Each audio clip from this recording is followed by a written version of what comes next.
be seated.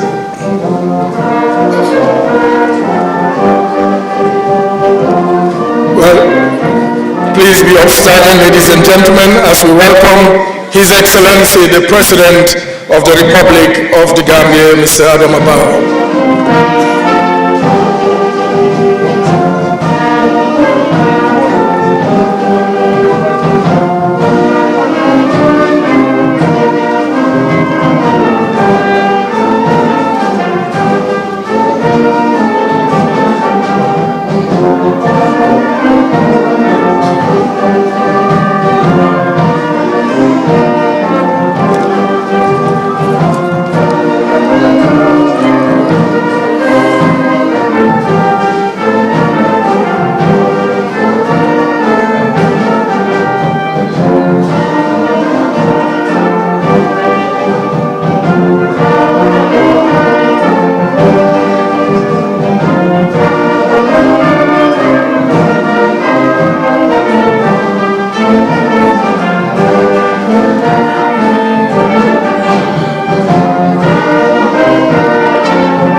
We will now have the national anthem.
Thank you, Gambia for this time.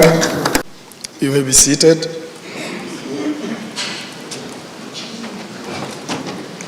Your Excellency, the President of the Republic of the Gambia, Your Excellency, the Vice President of the Republic of the Gambia, Honorable Cabinet Ministers, members of the Diplomatic and Consular Corps, esteemed political party leaders, venerable religious leaders, development partners, Service Chief, Regulatory Committee, members of the press, distinguished ladies and gentlemen, all protocol duly and respectfully observed. I am John Charles Njai. I will be your moderator for today's deliberations on the theme for our national dialogue, our collective responsibility in preserving the nation, safeguarding the state, and securing our resources. The program today goes thus. We will open with Muslim and Christian prayers. After that, I will do the welcome remarks, and we will welcome His Excellency the President to do the opening remarks, and then we will take reflections from political party leaders here present, and then we would have a summary of all the deliberations being given by our rapporteur for today. I will now call on the Imam Ratib to lead us in Muslim prayer, followed by the representative of the chairman of the Gambia Christian Council to do the Christian prayers. Imam Ratib.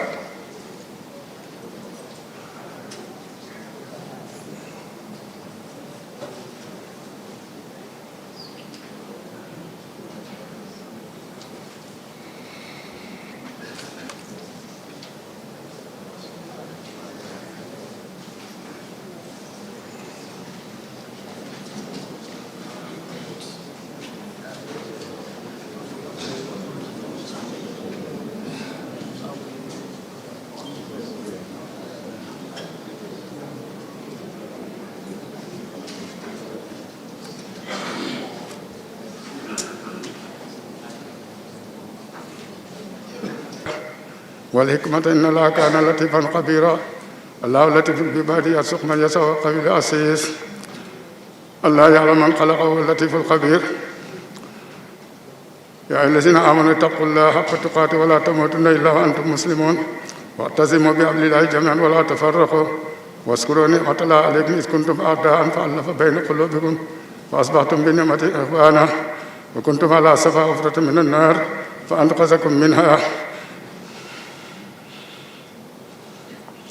لعلكم تهتدون ولتكن منكم أمة يدعون إلى الخير ويأمرون بالمعروف وينهون عن المنكر وأولئك هم المفلحون إنما المؤمنون إخوة فاصلحوا بين أخويكم واتقوا الله لعلكم ترحمون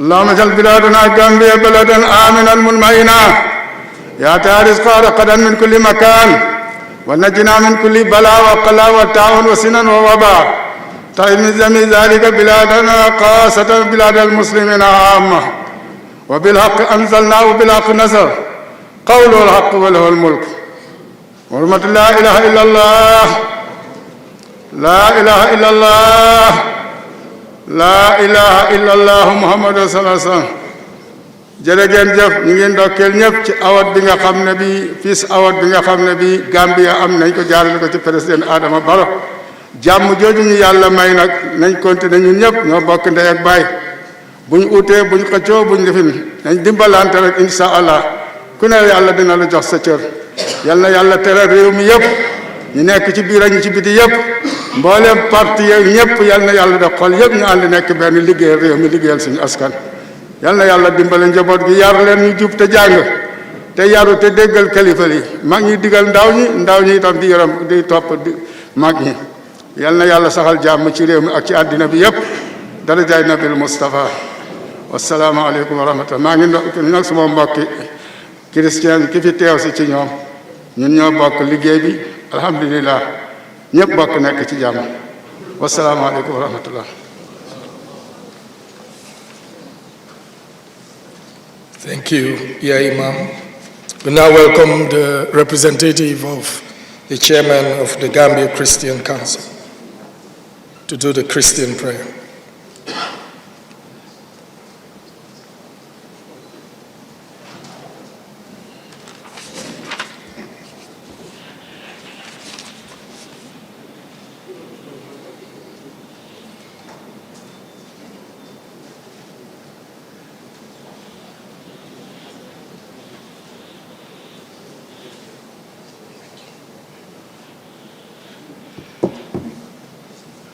Almighty God, our Heavenly Father, we are gathered as a nation before you again today, recognizing that without you we are nothing, but with you we can do all things.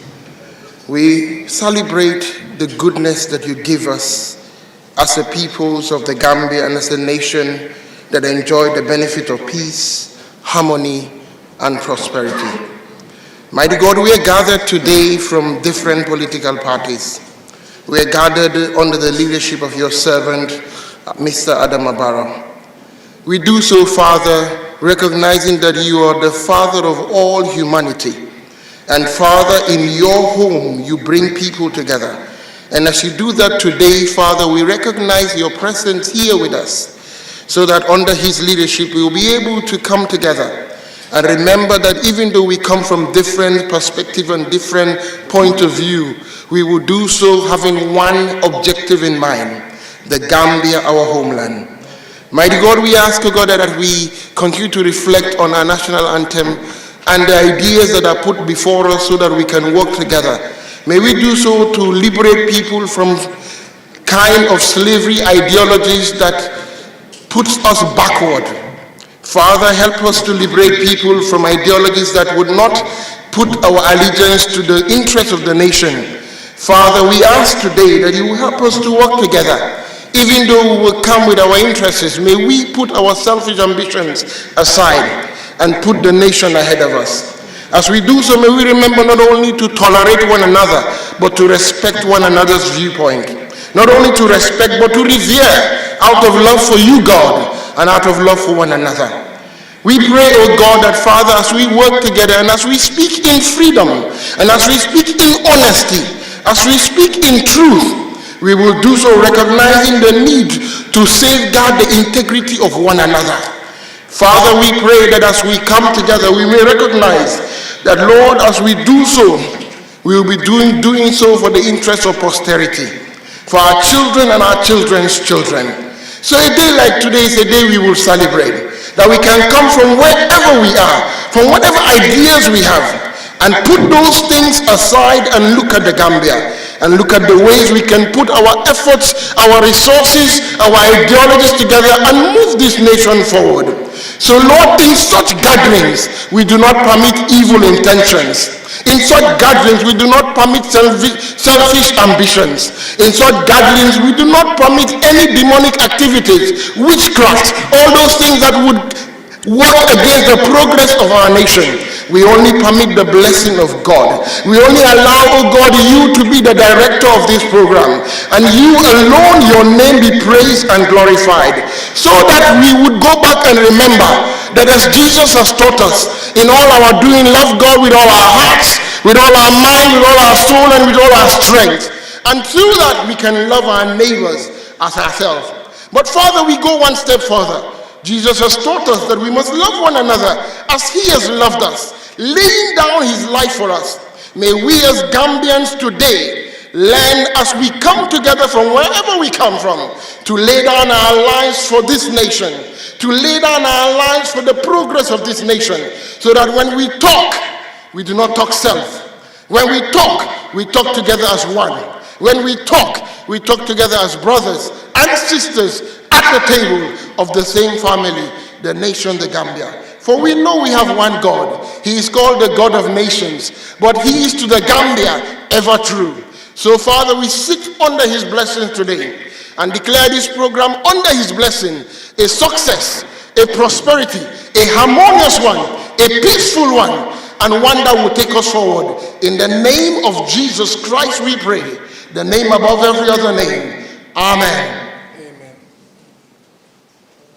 Amen and amen to all the prayers. Your Excellency, I stand on existing protocol. Let me begin my welcome remarks by extending the heartfelt gratitude on behalf of the Gambian people for you in initiating such a series of dialogue sessions under the banner of this relevant theme, our collective responsibility in preserving the nation, safeguarding the state, and securing our resources. Indeed, this dialogue is timely and greatly needed. Let me pause here and address the critics that have asked, why now? I ask you, why not now? Why not now when the smiling coast has lost its smile because of social divisions and fragmentations? Why not now when our sub-region is in disarray and political chaos? Why not now when we are at the verge of celebrating 59 years of nationhood? Your Excellency, you're setting up the National Preparatory Committee made up of diverse Gambians from different walks of life, mostly from the non-state actors, demonstrates your commitment to ensuring that the national dialogue is not only inclusive, but fully participatory. Let me tell Gambia that when we were invited to be part of the National Preparatory Committee, and we had our first inaugural meeting under the leadership of the Chief of Staff and the coordination of the Director of Press and Public Relations, we were allowed space to speak our minds, to deliberate on issues. Nothing was dictated to us. We met and our views were respected and adopted. And on every step of this journey, we have been fully consulted. That means that this process was not political, this process was consultative, this process was Gambia. And thank you, Chief of Staff and Director of Press, for giving that leadership, and His Excellency for opening the space for us to participate. Let me thank the National Preparatory Committee for their commitment, their diligence, and their labor of love in making all this happen and the processes in the next coming days. It has been a phenomenal partnership between the government and a well-represented civil society. The smiling coast has lost its pleasant smile, for our land cries out as innocent blood has been shed over time. Our women die in labor. We bash and malign each other because of our diversity. Our young people continue to lose hope and embark on the suicidal journeys in the name of searching for greener pastures. Women are treated unfairly by us, the men. Rape and other crimes plague us. Victims of past human rights violations still have their tears not wiped away.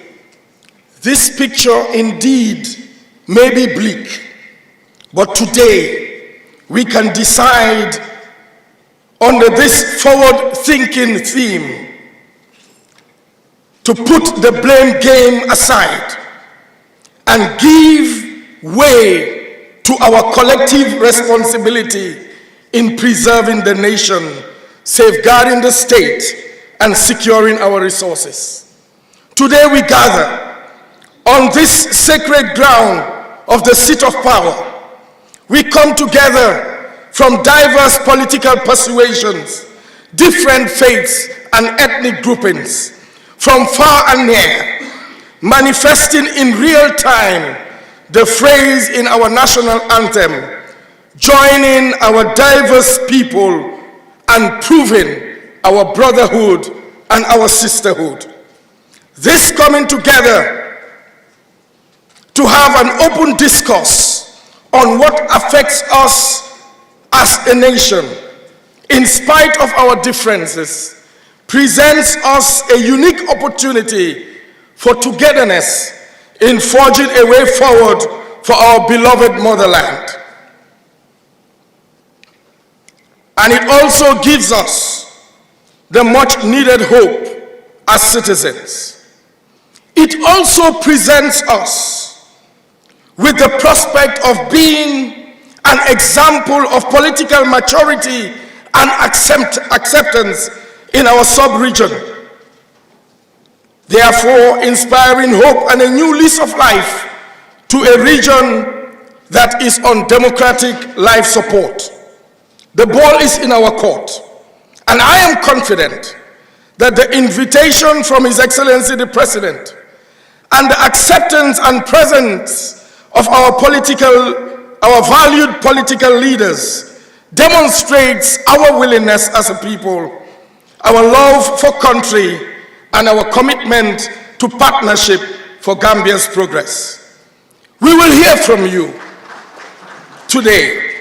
We will respect your opinions, appreciate your diverse perspectives, and glean from your wisdom. The nation is ready for this.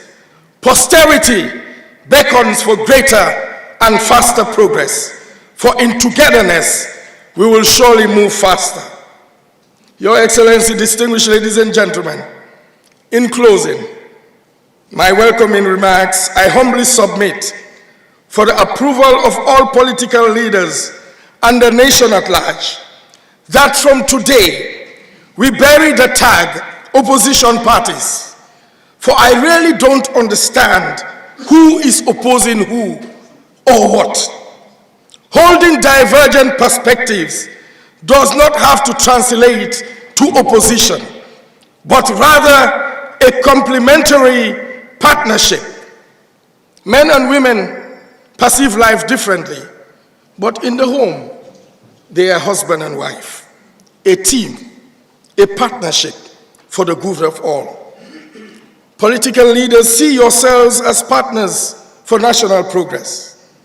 It may just be the right time to say that in the Gambia from today, we do not have opposition parties, but rather partner parties.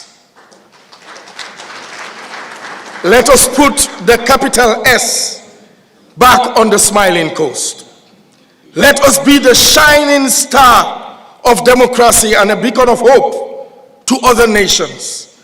Let us today allow little Gambia to shine forth.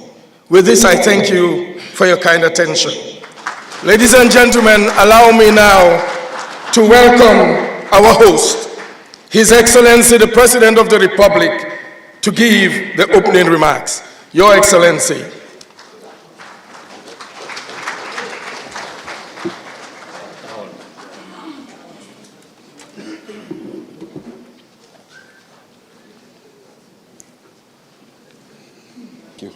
Thank you very much for that very important opening remarks.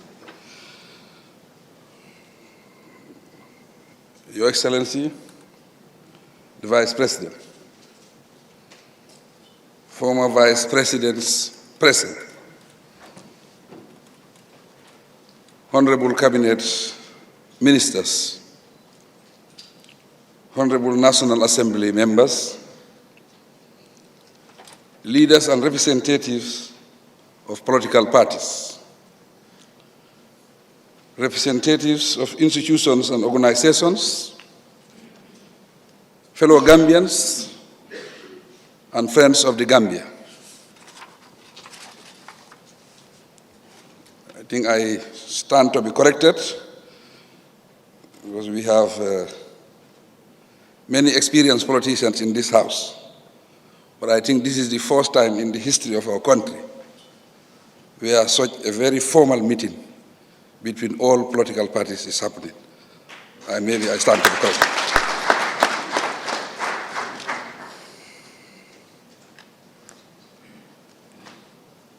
I personally welcome you to the first of a series of national consultative dialogue forums, organized to precede the formal launch of the National Dialogue Day initiative.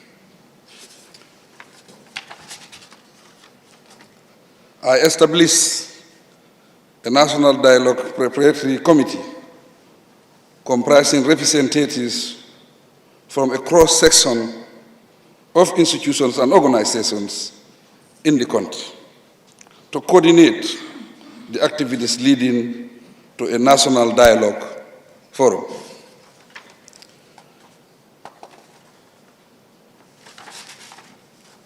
A key objective for this consultative meeting is to build consensus on holding and institutionalizing a National Dialogue Day, as recommended at the fourth public forum held last year as part of the 58th Independence Day anniversary celebrations. As we look forward to celebrating the 59th anniversary of nationhood shortly, I have directed the committee to work on this National Consultative Forum to encourage and stimulate reflection and dialogue on selected national issues to promote, protect, and nurture peace and stability in our democracy. You may have realized that I have continually called upon my colleagues and fellow Gambians to come together and work in the best interests of the country we dearly love. It is every citizen's responsibility to contribute towards our overall security, peace, and stability, be it in an official or private capacity, as public servants or bona fide citizens.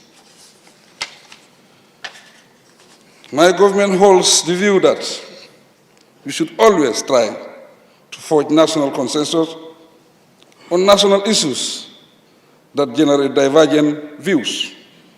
Such divergence must not result in enmity or disunity.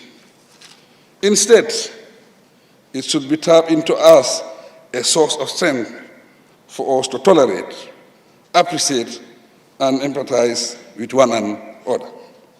In this way, all citizens would have the opportunity to contribute to sustaining peace and stability nationwide.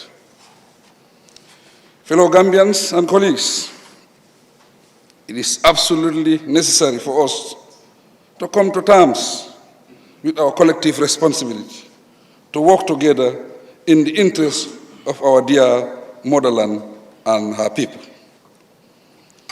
This is the reason for strengthening our institutions, enforcing the laws of the land, and developing policies to guide our relationships. We are a decent people and a nation bound by destiny to live and work together. It must not surprise anyone, therefore, that the theme for this year's Independence Day's anniversary celebration is a call for us to respond to our collective responsibility of preserving the nation, safeguarding the state, and securing our resources.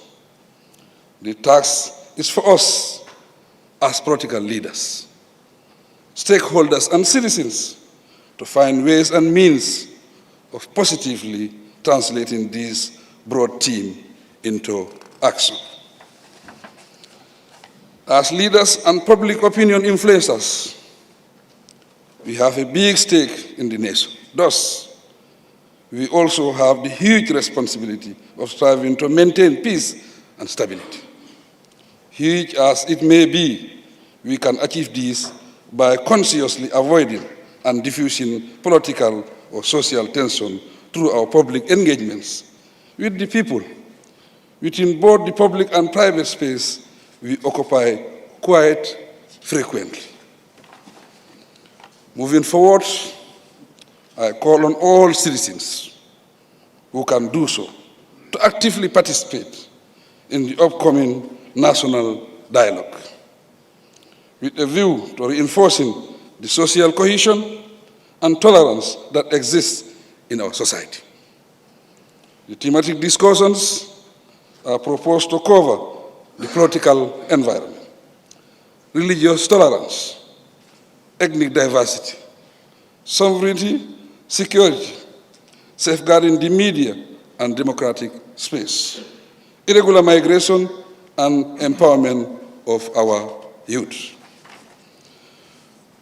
Excellencies, honorable members, ladies and gentlemen, considering the important thematic areas identified for discussion ahead of the public forum for national dialogue, I must emphasize that it is our collective responsibility to preserve the nation as a people or fall together, safeguard the state or face instability, and secure our resources or live with a weak economy.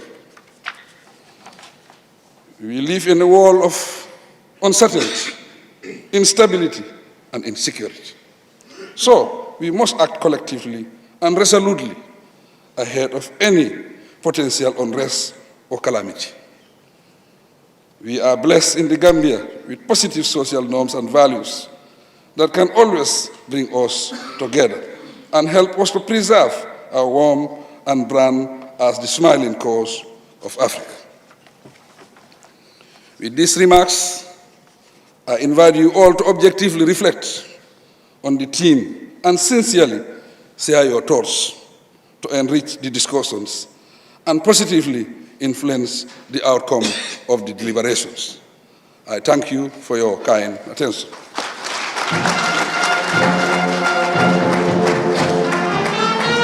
Since there has been some misunderstanding, I have had numerous calls concerning the dialogue and the days and all that. Let me, as a member of the preparatory committee, explain what is going to happen over this week. Today we have the political leaders dialogue. The leaders of political parties are here to talk on the theme, give their opinions and their perspectives on the theme, and the whole idea of having institutionalization of our national dialogue. They would have 5 minutes each to make a presentation. And during this time, if you as a leader or representative of a political party have something written, please immediately after this dialogue, please hand it over to our rapporteur there, Dr. Nana Gray Johnson. He's our rapporteur, because we do not want this to be a talk shop. We want actionable points to come out of this so that we as citizens can monitor and collectively participate in the progress of our nation. So we have the political dialogue today. On Wednesday, His Excellency has talked about the 6 thematic groups. On Wednesday, we are going to have 6 simultaneous thematic working groups at the OIC. 6 groups will be meeting at the same time to be able to get in depth into the theme, look at the issues surrounding the theme, and come up with 5 resolutions that as a group of experts, a group of stakeholders, as a group would identify that this is what we want for our nation over the next year. 5 resolutions that would be workable, whether it's policy development, whether it's legal reforms, whatever the group decides is what we will now present on Friday to the larger public, and that will be about 500 people that will be together at the OIC, the Sadauda Conference Center, to now look at the resolutions and validate the resolutions and accept the resolutions as a nation. One of the things that was very instructive for me during our meetings is when the Chief of Staff said that we don't want this to just be a dialogue and we forget about it. We must be able to measure it. We must be able to monitor it. How are we going to monitor this? And this is where civil society, the media, and all of us as a nation will have to task ourselves to participate in this process, to ensure that what we decide after Friday, we will implement throughout this year. So that by 2025, when we meet, we will be able to hit our chest and say, for the Gambia, our homeland, we have been able to achieve this and this and this. So it is not a talk shop, because the government is committed, civil society is committed, the political leaders are committed, and the Gambia is committed to this process. Now, ladies and gentlemen, we will open the floor. Every airline, every flight has a pilot. And His Excellency and the National Preparatory Committee has made me the pilot. And if we have to get to our destination safely, we need to have ground rules. So I'm going to have my timer, and you have a maximum of 5 minutes. We know politicians and teachers. I'm not going to continue. I'll stop there. So I have my timer, and you will have to come forward here, because the cameras want to see you. So if you have something to say, please, you will raise up your hand. I will call you. For the sake of observing proper protocol, we want to open the floor to political party leaders first to give their take on the theme and deliberate on the theme, their thoughts, their opinions, their perspectives, and we will take it there one after the other. So if you want to please give a contribution, let me see your hand. Then we want the political party leaders first. Okay, so come, sir. Come, you're welcome.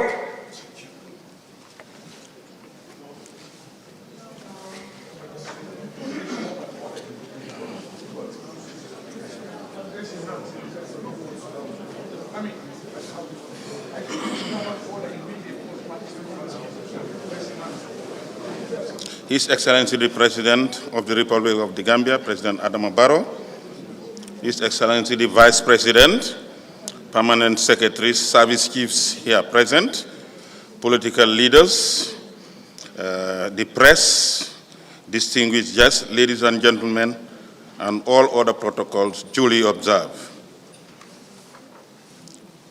I'm stepping in here for my party leader, Honorable Fabakary Tombong Jatta, who doubles as the chairman and party leader of APRC, who is also in another function. That's why he was not able to be here. So I'm speaking on his behalf. This statement is from Honorable Fabakary Tombong Jatta, party leader of APRC. The team, our collective responsibility for preserving the nation, safeguarding the state, and securing our resources is thus as follows. I extend my sincere gratitude to His Excellency President Barrow for his initiative in convening and hosting this special national consultative meeting, which marks the beginning of a subsequent national dialogues exercise focused on preserving our nation, safeguarding the Gambian state, and securing our resources.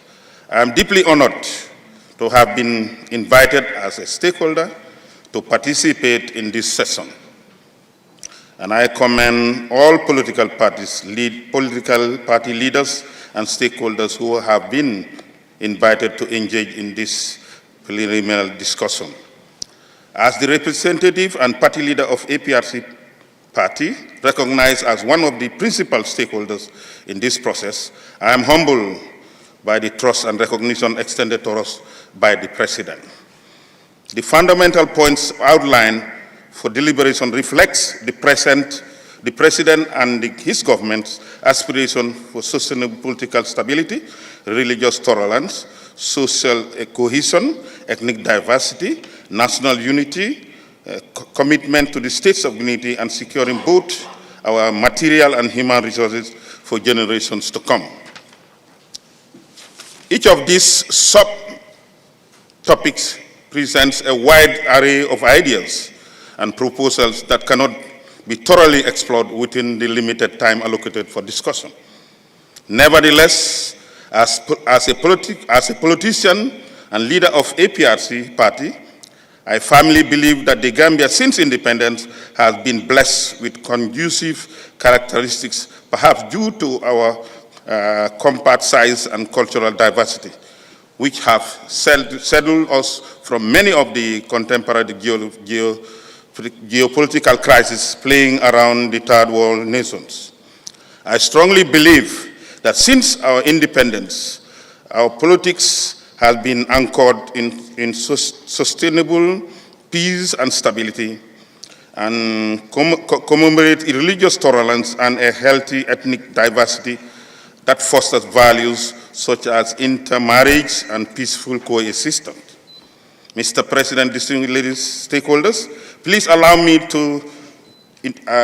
at this juncture to send my profound gratitude to the pioneers of this cause, the likes of late J.C. Faye, Edward Small, late Gabaja Humpa, Sir Fariman Singate, MC Cham, late Sadada Kairaba Jaura, and the list continues for this visionary foresight to fight for the cause of sovereignty state with ideas, strategies, and not with the use of force. Furthermore, as a political stakeholder, I will call on my fellow political players, both here and in the diaspora, to nurture the excellent spirit that has crafted the way for a sovereign state and a nation we all proudly call the Gambia, our homeland. I am with the strong conviction that as patriots and nationalists, it should be our collective responsibility in maintaining the strong foundation and utilize our God-given faculties to create, innovate, and participate in the productive activities in upholding this brilliant theme, our collective responsibility of preserving the nation, safeguarding the state, and securing our resources. As Gambians, we can do this by responsibly using the media, our political platforms, in our various capacities as opinion leaders, religious leaders, traditional leaders, chiefs, civil society organization heads, and through sincere and faithful participation in the upcoming national dialogue. Thus, we could be able to manifest the true meaning of our Independent Day celebration with the wordings, "For the Gambia, our homeland, we strive and work and pray." Distinguished participants, fellow political leaders, and the entire Gambia, I believe this theme could have come at a later time than this crucial and critical political and economic atmosphere we are currently faced with as a world, sub-region, and a nation. However, with time constraint in mind, I would like to extend my gratitude to every participant in this national endeavor, and I thank His Excellency the President Adama Barrow and his government for facilitating this effort, and above all, I wish the best of those entrusted with the finding of the right solution to address this crucial issue. I hope this verse meets our expectation, the subject, our collective responsibility for preserving the nation, safeguarding the state, and securing our resources. Thank you all for your kind attention.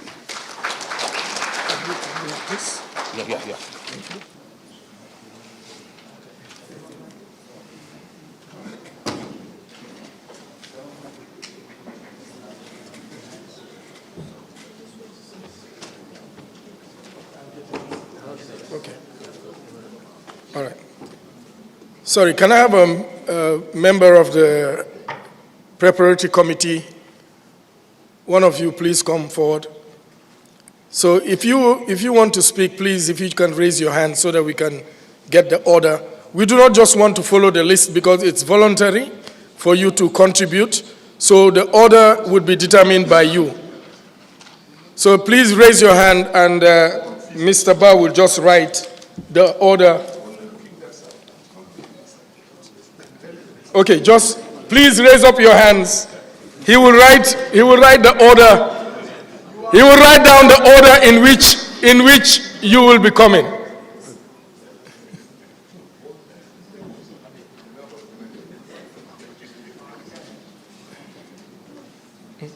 So he will just write down the names, the order in which you will come, and I will announce as you give your names. Over to you, sir. The Vice President,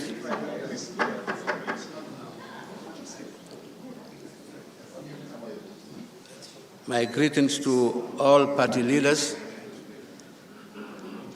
my special greetings to the former Vice Presidents, Honorable Bibi Dabo and Fatoumata Tambajang, distinguished delegates, all protocols duly observed.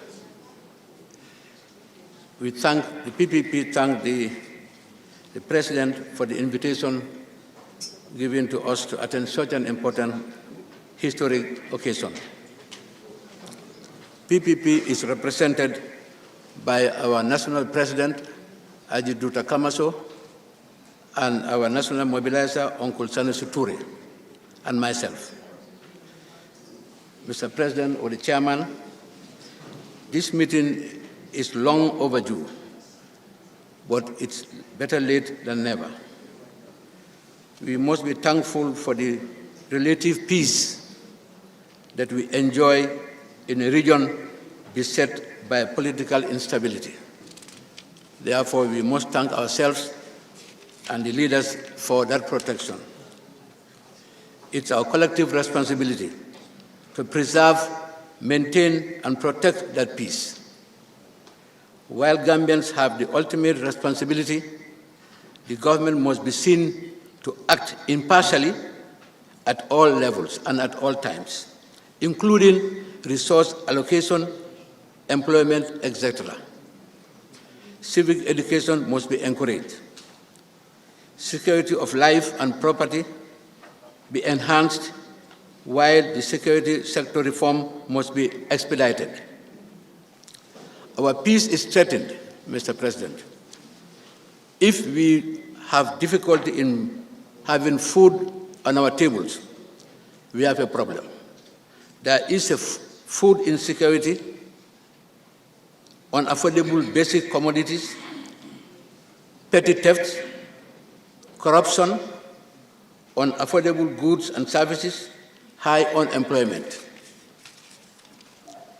Therefore, PPP thought it wise that some of the few priority areas that must be mentioned include investment, a premium investment in agriculture, horticulture, fisheries, and in the youth, and also assist the inter-party committee for much dialogue among parties. The Gambia government, the PP Gambia has gone through a lot of changes for better. From 2017 to date, we have seen the freedom we enjoy. Our National Assembly is functioning as we expected it, at least free of harassment. And the independent judiciary is also functioning as we expected. There is freedom of expression. So these are areas that cannot be overlooked. They are highly primed for Gambians to acknowledge the achievements we have since 2017. Mr. President, I will be very brief, but also our freedom also, we must closely look and watch events close in our closest neighbor, Senegal, despite the fact this is not a forum for that, We are interrelated.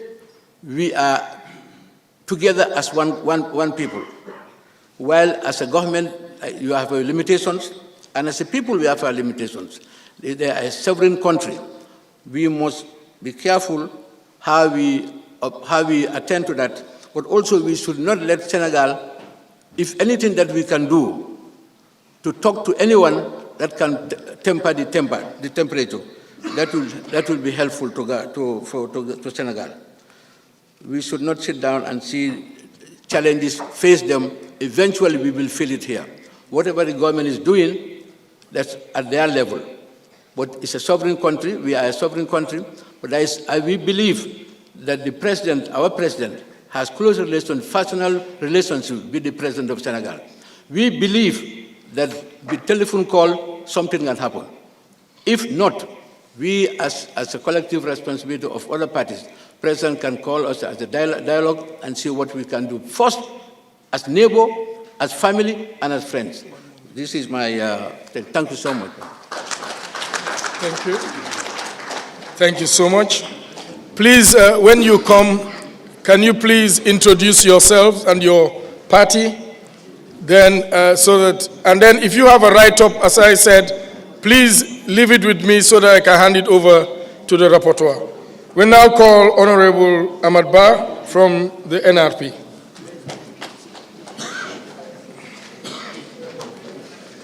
Mr. President and Vice President, party leaders, members of cabinet colleagues, parliamentarians, members of political parties, members of the press, and all those here present, including the Chief of Staff, the Director of Press, Director of Protocol, Security, and all other protocol respectfully observed. Mr. President, I want to remind this gathering that this is not the Lancaster House talks that was led by politicians to work for the independence of the Gambia. These are talks that are meant for us to discuss and chart the way forward to better our democracy and to see how we can improve on the livelihood of the Gambian people. And we must also appreciate it is a very difficult task. Political dialogue is not easy anywhere in the world. I have witnessed it. I'm one of those who led the ECOWAS parliamentarians and ECOWAS commission members to the political dialogue in Lome. And we've witnessed the political dialogue in Nairobi that led to the new constitution. We've seen what happened in Senegal from the 80s, from the Abdou Diouf to the Wadas, how they worked on their electoral process through political dialogue. We've seen political dialogue in many parts of Africa and many parts of the world. If anybody thinks that this journey is an easy journey, you are making a mistake. In a political dialogue, we must give and take. We must accept the reality that there is a need to address the issues that divide us, to address the issues that make differences in the way we live and the way we work for the betterment of our country. So it is not an easy journey. Let's all be prepared for that journey. And therefore, on that note, before I proceed, I must congratulate the President of the Republic for accepting a political dialogue to better our polity in the country. I congratulate you, Mr. President, for that visionary idea and for taking up the bull by the horn to call on all political parties to come and sit down and discuss and chart the way forward. On that note, Mr. President, in a gathering like this, I always feel nostalgic. When I see my colleagues sitting down next to me, and I fail to see the likes of Omar Jallo, Mr. Femi Peters, Lamin Diba, and others, I remembered in 2016, when we all used to sit together, discuss the issues of this country that led us to where we are today. I feel that they deserve prayers for all of us, that they have parted, they've gone, they've played their role. I please would request, if permitted, that before we leave this gathering, that we pray for those people and others that I have not named who have been with us, and today they've gone and they sacrificed all their life and did everything they could to participate in their country. Mr. President, just to summarize, since I don't have enough time to deliberate on these issues, I think the first role that we need to do in every parliamentary democracy, looking at how we harmonize our issues, we must look at the Gambian context. Today, I believe that at the end of this program, the management of state resources should be a key pillar in the discussion of these things. How do we discuss the issue of the management, physical management of state resources, and how do we manage and discuss the issue of land management and land usage in the Gambia? We must accept that the issue of land is becoming a threatening national security issue that needs to be discussed by everybody, so that at the end of the day, the government of the Gambia would do what its people want them to do. The issue of land cannot be brushed aside whilst we are sitting here. The issue of religious coexistence must be an issue that we have to address. We cannot allow few people picking up microphones, insulting and abusing others because they have an opportunity to speak. We must copy what happened in other countries, where people are licensed to speak, where you cannot just pick up a microphone and preach and insult others. The religious coexistence that we have enjoyed in this country, we cannot allow few people to destroy it. I remind you, when Pope John Paul came to this country, when he looked back at the central mosque he saw when he was at the St. Augustine, he asked, what is that? They told him it was a church. He said, I have never seen a central church, such a religious country, opposite a grand mosque. And that he praised the Gambia for being very religious. We cannot destroy that. We need to keep that. Just to us up, we must also have a level playing field in the polity. We must discuss the electoral process. We must make sure that everybody participates in the process and feel that you have been fairly treated, and where we need to amend laws, we have to amend laws to make sure the system is free and fair for everybody. So at the end of the day, when results are declared, we are obliged to accept the results. And that is important for us. And the other one, the educational system, we have to look at it. We must have an educational system that can cater for our youth and for our young. We must address the issue of backway not by talking, by looking at the causes of it. We need to create people with knowledge and skills that they can have hope in our society and stay in their country to deliver. Or wherever we export their skills, it will yield us benefit, and not to see our people dying at sea. We must also, in our political debate, be responsible the way we talk, be responsible the way we attack, be responsible the way we send our views. You cannot use social media, be abusing and insulting people and thinking that you are doing politics. You are doing no good to your country, but doing harm to your country. Everybody has a view to express. Everybody has a view to express, but it's in the manner that you are expressing this view. And in doing so, we must protect our women. We must make sure our women are protected during our debates. We cannot afford to be abusing them, calling them all sorts of names. With whatever they do, it's something that they have done with men. We must open up the political space not by word of mouth, by making sure that our women feel comfortable, not being intimidated and abused when they participate in politics. One again, just before I give you the floor, we must make sure security and stability is key in our governance system. We must make sure that we create peace in the country. When we went to Guinea-Conakry, just to give you an example, as soon as we landed in the country, I told the president it seems that something is wrong in this country. Because since we left the airport, I've seen nobody rising and supporting this president. And all of a sudden, we saw there was a coup. And what happened? The foreign minister told me, he's been telling the opposition, don't encourage instability. When instability comes, you all become victims. Today, all of them are in exile. All of those who are instigating instability are in exile. Let's keep our democracy. We thank our armies. We thank the Gambian army and the African armies. They've done well to liberate Africa. They are good in changing government, but they are very bad in managing countries. We want them to stay away from our politics and our governance. We want them to stay our way. Parliamentarians are responsible of distributing and allocating national resources. It is not the President of the Republic alone. And you cannot also be talking about high cost of goods and blame the government of the Gambia for that. We are not in control of the production prices overseas. When we order the product is not produced in the Gambia, President Barrow cannot dictate the cost of those goods. Few months ago, a ton of rice was $400 in the international market. Today is $500 plus. The long grain rice, which was $500 today, is $700. How can President Barrow determine the price of that rice when he is not producing the rice? The solution of this country, let's go back and produce for what we eat and grow what we eat. And stop blaming the government. Stop blaming this government for price rise. That is cheap politics. Let's avoid that. Let's understand where the truth lies, and we speak the truth and we work together.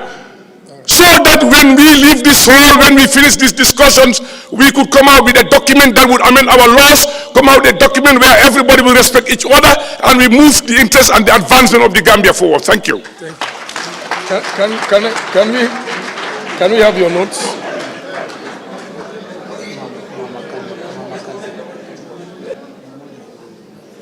أعوذ بالله من الشيطان الرجيم بسم الله الرحمن الرحيم الحمد لله رب العالمين الحمد لله رب العالمين الحمد لله رب العالمين. Good morning, colleagues, brothers and sisters. Good morning, Your Excellency.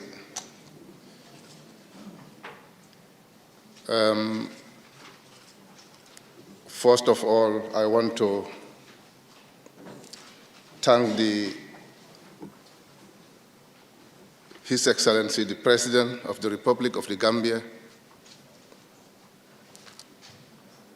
and all the organizing members of this national dialogue. This is a dream come true for me. My name is Honorable Mama Kande, Secretary General and Party Leader of the Gambia Democratic Congress.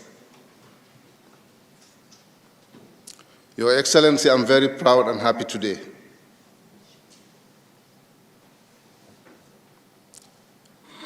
Look at these people here. Our brothers, our sisters. This is the Gambia.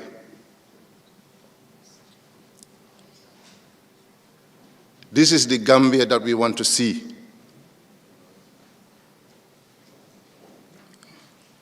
This is the Gambia that we want our future leaders of this country to emulate from.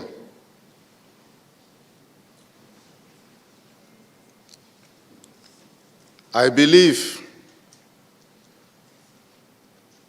it is made very clear that when it is an issue of national interest, everyone here will have the time to contribute his or her quota towards national development. We are here one people. There can be no hatred between us here. There can be no war between us here. Gambia needs to set an example in Africa. The size of our country does not matter here. Democracy does not belong to any nation or individual. We all can have our democracy in a way that suits our people. And today, Mr. President, I'm very proud of you, and I thank you for taking this initiative and bringing Gambians together. I have been calling for this for years, passionately. None of us here want to see this country in fire. We all want to lead this country, but to lead a better Gambia. And I believe This is just the beginning, Mr. President. I have been talking about this, and I would not want you to stop here. Let this be a continuous process, and to make sure that the whole world will learn from us. We have seen what is happening in Africa.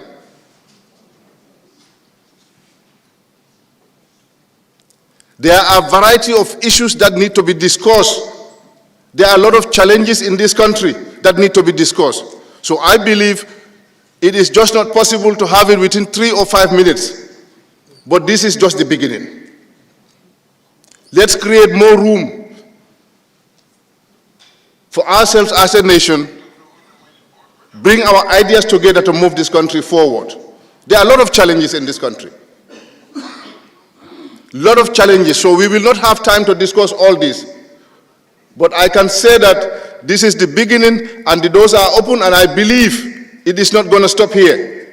I even went to a level to propose to you, Mr. President, that on your Make the People store is a constitutional mandate, is a requirement. Invite all political party leaders.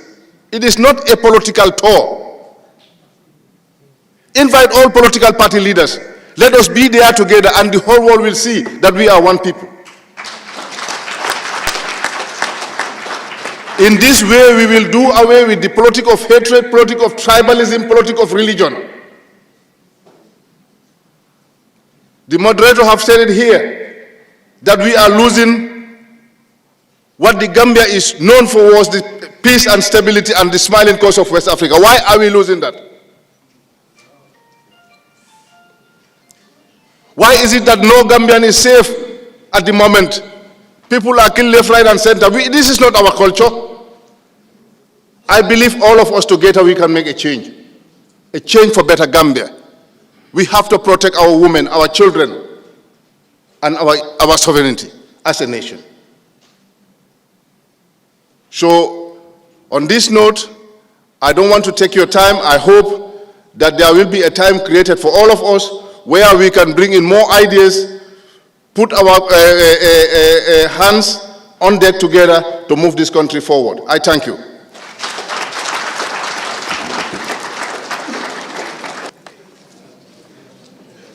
Your Excellency, Cabinet Ministers, leaders of various political parties, delegates from various parties, distinguished invited guests, members of the press, ladies and gentlemen. Your Excellency, Mangla Gërëm di la sant. Bés bu mel ni bés bi waroon naa gaaw a am.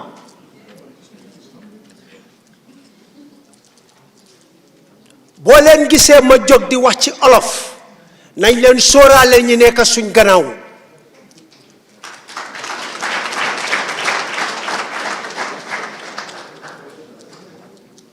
bési tey jii bés la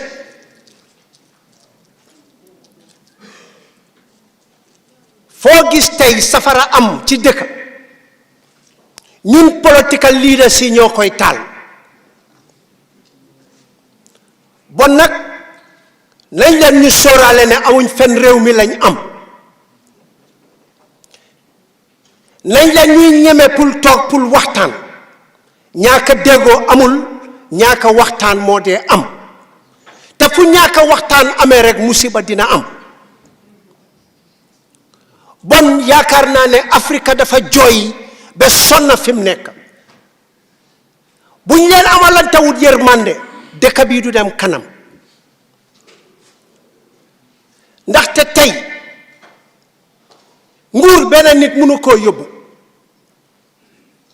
ñun ñoo mun a yóbbu suñ réew lu tax yàlla deful loxo bi mu am benn baaraam rek waaye daf si def juróomi baaraam ndaxte benn baaraam bi du mun dara moom kenn ñaar boo ko boolee moo daaxa benn bi ñetta mu gën a baax ñeneen ba juróom bon suñu réew mi nañ leen ñu jàppalante nañ leen ñu takka suñ digga yi Your Excellency boo xoolee dëkk bi bu baax tey reyante gi bari na si dëkk bi ñu ngi mel ni ñun xamanteetuñ sumay mbokk kañ la Gambia lëndëm ba ñuy war a ragal am na jamono bunti kër yi dañoo ubbeeku ba bër set tey mënatuloo xàmmee kanay kan bu loolu amee ñu war a toog waxtaan ku ci nekkaa ngee daw responsibility li ñoo wax mooy président Adama Barrow ak nguuram ñan ñoo fal président Adama Barrow kañ la Gambia lëndëm ba xàmmee wante tuñ ba moo miiti ñun ñëpp la woon de te ñun ñëpp a takkoon suñ digga yi pour yóbbu Gambia si kanam bon nañ leen ñu delloo siwaat suñ xel ci gannaaw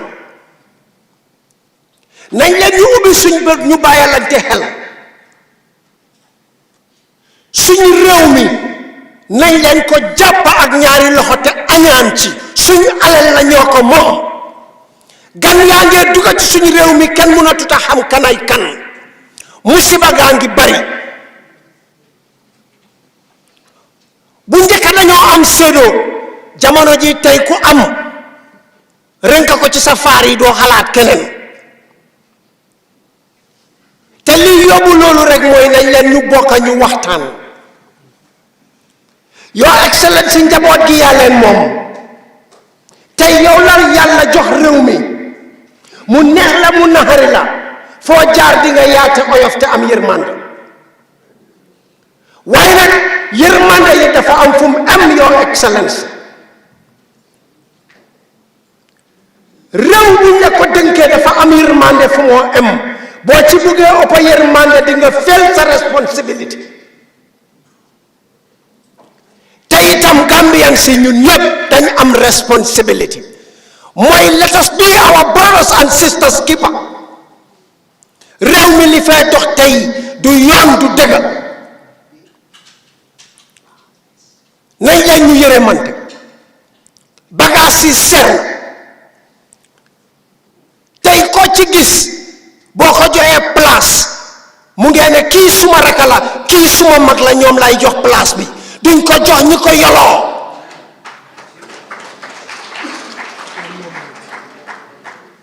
réew mi ku ci nekk dañ ci war a gis sa boppa ndaxte ñun ñëpp Gambien lañ nañ leen ñu bàyyi kii suma mag la kii suma xarit la te it ku def lu bon nañ ko yóbbu ci yoon aate ko ci dëgga bu leen jël dëgga gi di ko dëggaat barka démb rek Mariama Kunda I am a living witness to it am na moto boo xam ne dafa génn ci tali gi ni moo dawee mu tampon waa ji kooku dafa dee ci saasi bi mu dee maa ngi taxaw di xool de nit ñi fa taxaw li ñu wax driver bi mooy du yow yaa ko rey jëlal ñëw bi dugal ci sa moto yóbbu ko lopitaan kooku def li ko gaa ñi wax de biñ paree ku ci nekk xool sa morom ne kan moo jël nomba driver bi ndax am ngeen nomba moto bi yes driver boobu mun naa jël ñëw bi dem ba ci mbedd mi teg ko fa mbaate mu dem ba ci lopitaan bi ne maa ngi tudda Moodu fekk Ibrahima la tudda soo foofu police case amu fa ban dëkk la ñoo oote ne suñ dëkk la su may mbokk lii du affaire yi politique te politics du affaire yi diine te du affaire yi tarixa nañ leen ñu jàppalante li ñu en tey kenn du ko yóbbu suba mbuba mu mujjee bi amul poos kenn du yóbbu dara bon liñ fi am mooy réew mi nañ leen liggéey réew mi suñ xale yaa ngee xool suñ xale yaa ngee jàngee ci ñun nit ñoo lalee suñ lali moom lañ faa tëddee de bon réew mi kenn duñu ko béyal nañ leen béy suñ waar gërëm naa leen sant naa leen Your Excellency maa ngi lay ñaanal fan ak wér li nga def tey nii la njiit di war a doxalee réew bon yal na la yàlla jàppale yal na yàlla jàppali Gambia jërëjëf. Thank you.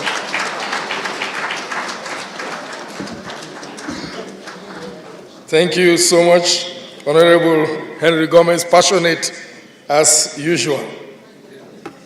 Ladies and gentlemen, we now have Mr. Rafid Diab from Citizens Alliance.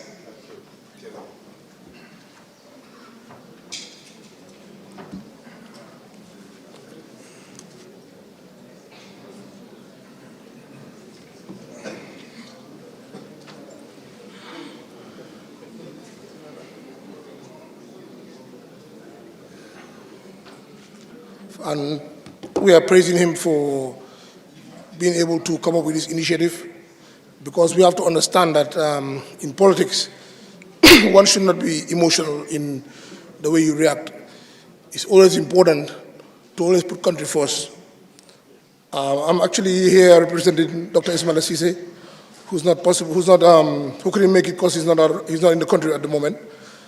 But nevertheless, I'm the chairman of the party, and I think I can speak on his behalf. First and foremost, I would like to praise this initiative that has been launched. But we all know one of the problems we have in Gambia is called implementation. And I was very happy to hear from John seated next to me that the whole point is to implement whatever is decided. And I'm hoping that that can be achieved, because in every institution we have in this country, when you look at the books, it's well written, well good, it's very good, but to implement it is always a problem. So that's very key in whatever we are deciding here. We must also focus on working together. I'm very critical when it comes to the government in doing things and I think it's my right. It's important that you criticize, you be measured, because man tay suma criticize a president bi nekku ne dam ko def because of mom dama ko xam personally or whatever. It's because mom moy president bi. Wante tam dama wara make sure ne suma ko criticize bes buma ko gisee tam duma xol ci souf, because duma jaar fu ñaaw o wal lo xamne is personal. The only reason ma ko criticize rek moy because dafa def lo xamne man anduma ci. So I think lolu suñ ko bolé ci ni ñoo politique dina baax trop, because at the end of the day ñun ñu fi tok yépp political party lu baax lañ bëggal dëkk bi, waaye xëy na mi bi man yoon bu ma bëgg a jaar pour implement ko dafa utee ak keneen. For example, man tey su ma ñëw Banjul su ma nee mun naa ñëw ba Bon Road ma jaar right ma wóor ñëw State House, su ma nee tam mun naa ñëw ba Gambia High ma ñëw State House. So ñun ñëpp lu ñu bëgg a développer dëkk bi dafa am yoon yu ñu bëgg a jaar, yoon yooyu ñoo nekk différence, waaye nekkul ne tam dañu war a nekk enemies. So maa ngi oo ñëpp pour loolu noonu ñu séntu ko su ñoo def dara. Secondly, I think with the advent of social media, dafa gën a tax bi nga xam ne suñ political discourse dafa bari too much of hatred ak division. So ñun political parties leaders yi especially dañu war a door di control suñ members yi, ñu make sure ne suñoo criticize ou suñoo wax dara nañ ko def si yara tegit. maa ngi oo tam jigéen yi, soo xoolee forum ni ñu toogee fii ñun ñëpp benn jigéen rek laa gis kuy represent parti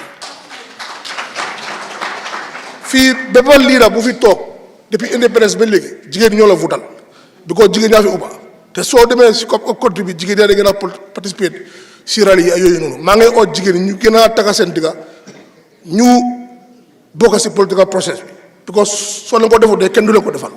So maa ngi leen a oo yéen bu baax ngeen bokk si political process bi pour ñu mun a dem kanam si dëkk bi. Also maa ngi ñaan pour suñ constitution bi it's very very important ñu jëm ko am balaa élection bu ñëw. Mr. President toog na I think amoon na benn forum law forum mu amoon mu ngi promission den Gambia Bar Association président bi Salou Tall ne dinañ try am constitution balaa booba. So maa ngi oj because loolu su amutee rek difficulties yu bari dina am si political parties, because fii political party fu toog xam nañ problème bi mooy affaire yi funding ak yooyu noonu moo de tax political parties yu bari fii they are not active. So waaye suñ change constitution bi def 50+1 bi ak yooyu noonu dina improve a lot si suñ participation in political process. So maa ngi oj tam constitution bi ñu def si dara. maa ngi tëj si affaire yi corruption. Whatever initiative bu ñoo toog fii ne moom la ñoo try pour implement suñ deful dara si corruption dara du mun a xappul si dëkk bi nii. So nañ try bu baax léegi am nañ anti corruption laws, ñu try ñu seet naka lañ ko mun a taxawale implement ko, su ko defee boobaa things dina improve, because corruption fu mu am si dëkk du mus a dem kanam. lu ñoo decide fii yëpp suñ deful dara si corruption dëkk bi du mun a dem kanam. So maa ngi leen a ooj tam ñu seet loolu noonu. And finally, bugguma jël time lii foog naa ne in the history of Gambia mosuma ko gis, because ñun all the time dañ dee gis opposition as enemy, as loo xam ne du lu baax. da ngaa dem yenn place ñu ne la ne ñun duñ dee against nguur because yàlla mu ne bul dee against nguur waaye dama believe ne divergent views dafa important ci dëkk and I urge us to continue this kenn nekku fi ennemi kenn dëkk bi moo tax dëkk bi moo ñor moo tax ñëw fi taxaw fii and nañ ko continuer and maa ngi gërëm président bi si lu mu comme this initiative ak nañ ko continuer jàmm salaam. Thank you so much. President, Your Excellency, the Vice President,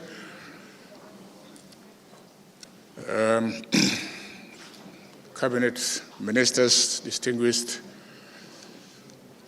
ladies and gentlemen, I particularly acknowledge the presence of party leaders who I believe this occasion is staged to give them the floor, to give their perspectives.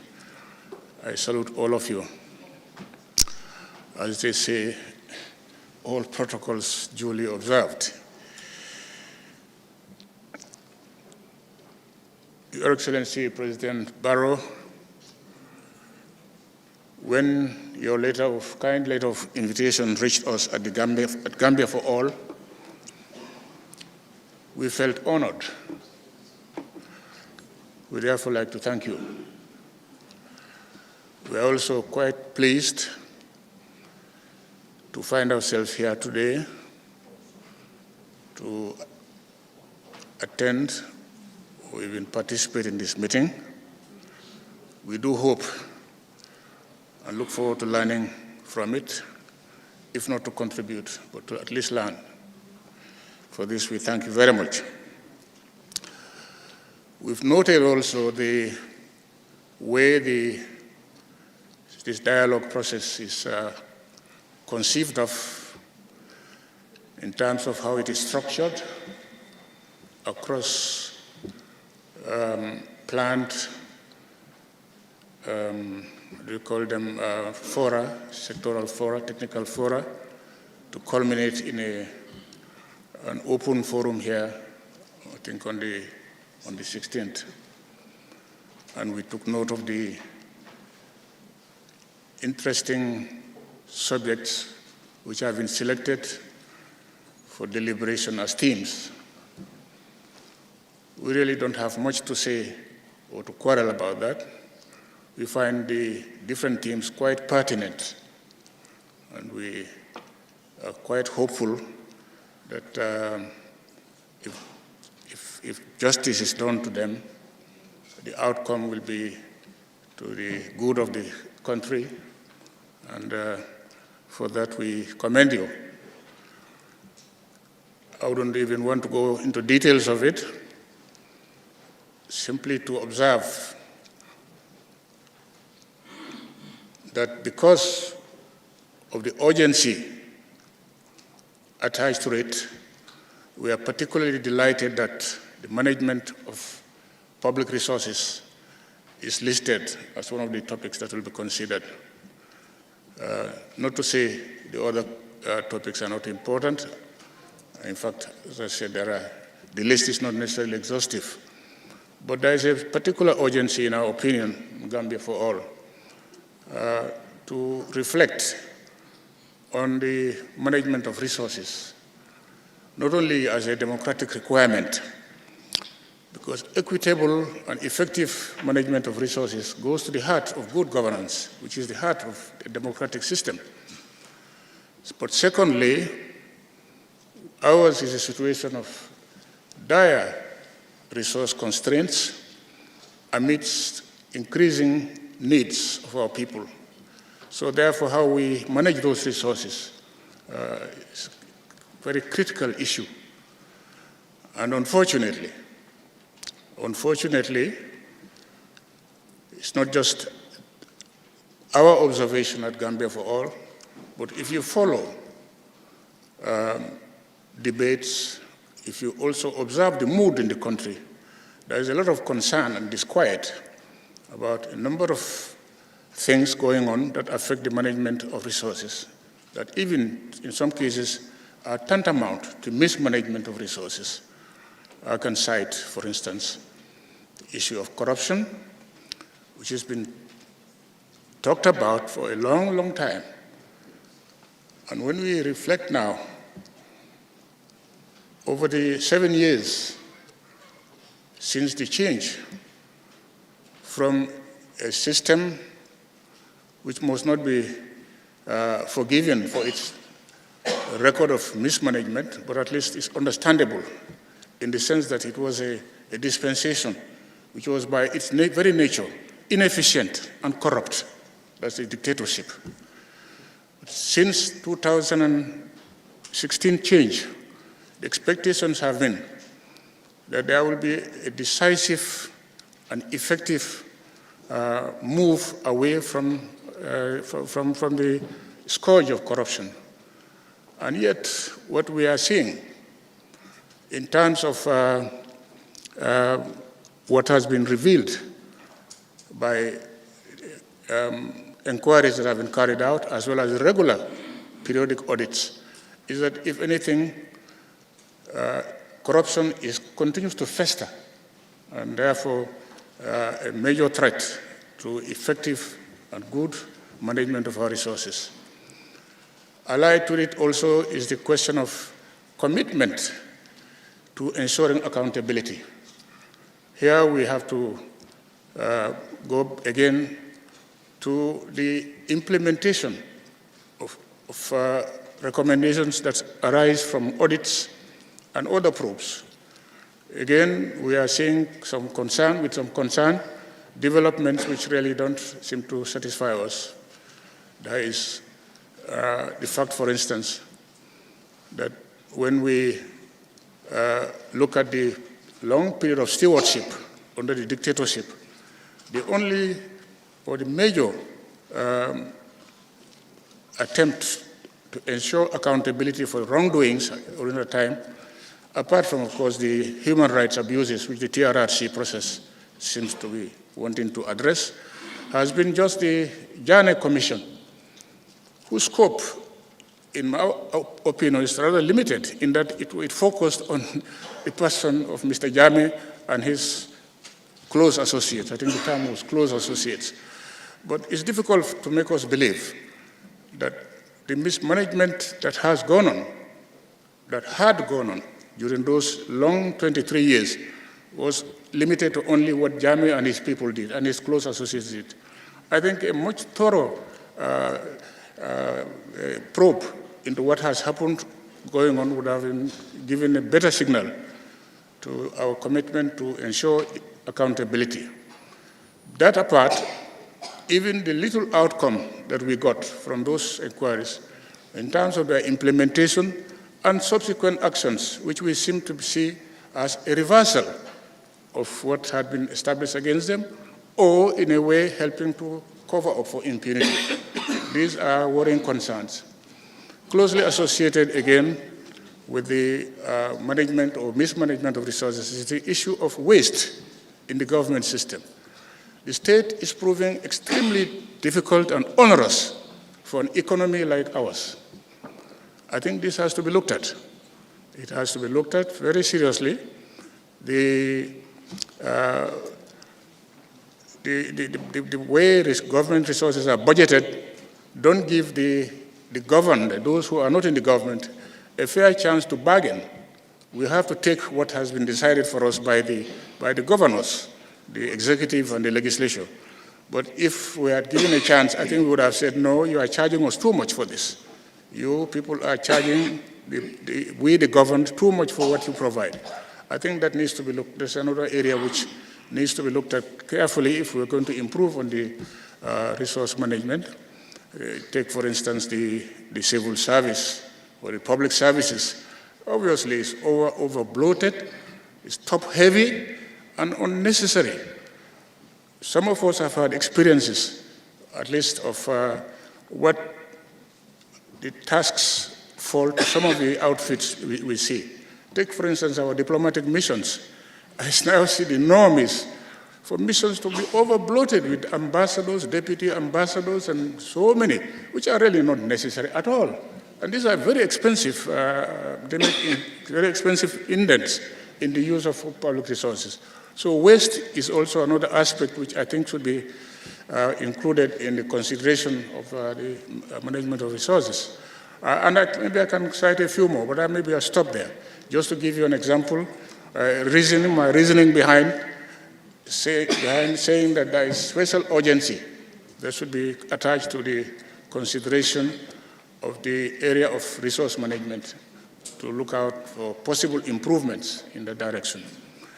That point having been made, the only other reflection I like to make is provoked by thought that went through my mind as I listened.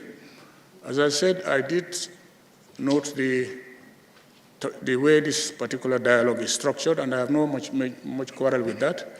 I also note that the topics listed for discussion are very pertinent. But I wondered really what really is going to be what's going to be the future, as it were. The moderator himself talked about guarding against turning this into a talk shop. And I also wonder whether, if it's not a talk shop, and the president did say he wants it to be institutionalized, which means that it's not going to be one-off, but it may not be one-off, it may be institutionalized, but what will be the substance? What will be the substance? Is it going to be another talk shop, as the moderator said, or some occasion for back slapping and scratch my back and I scratch your back kind of session? Or is it going to be meaningful input into the improvement of the governance of the country? I think really that we have to give a lot of attention to that. For instance, for one thing, it's important that we assign to this process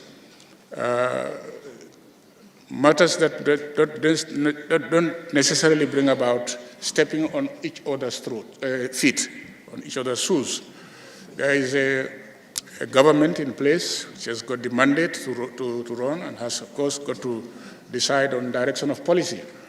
But I think we can agree on issues that touch on basic values that we subscribe to as a nation. Values such as a democratic life or a democratic system of government, values such as oneness of our nation, values such as equitable distribution of resources that we've just been talking about.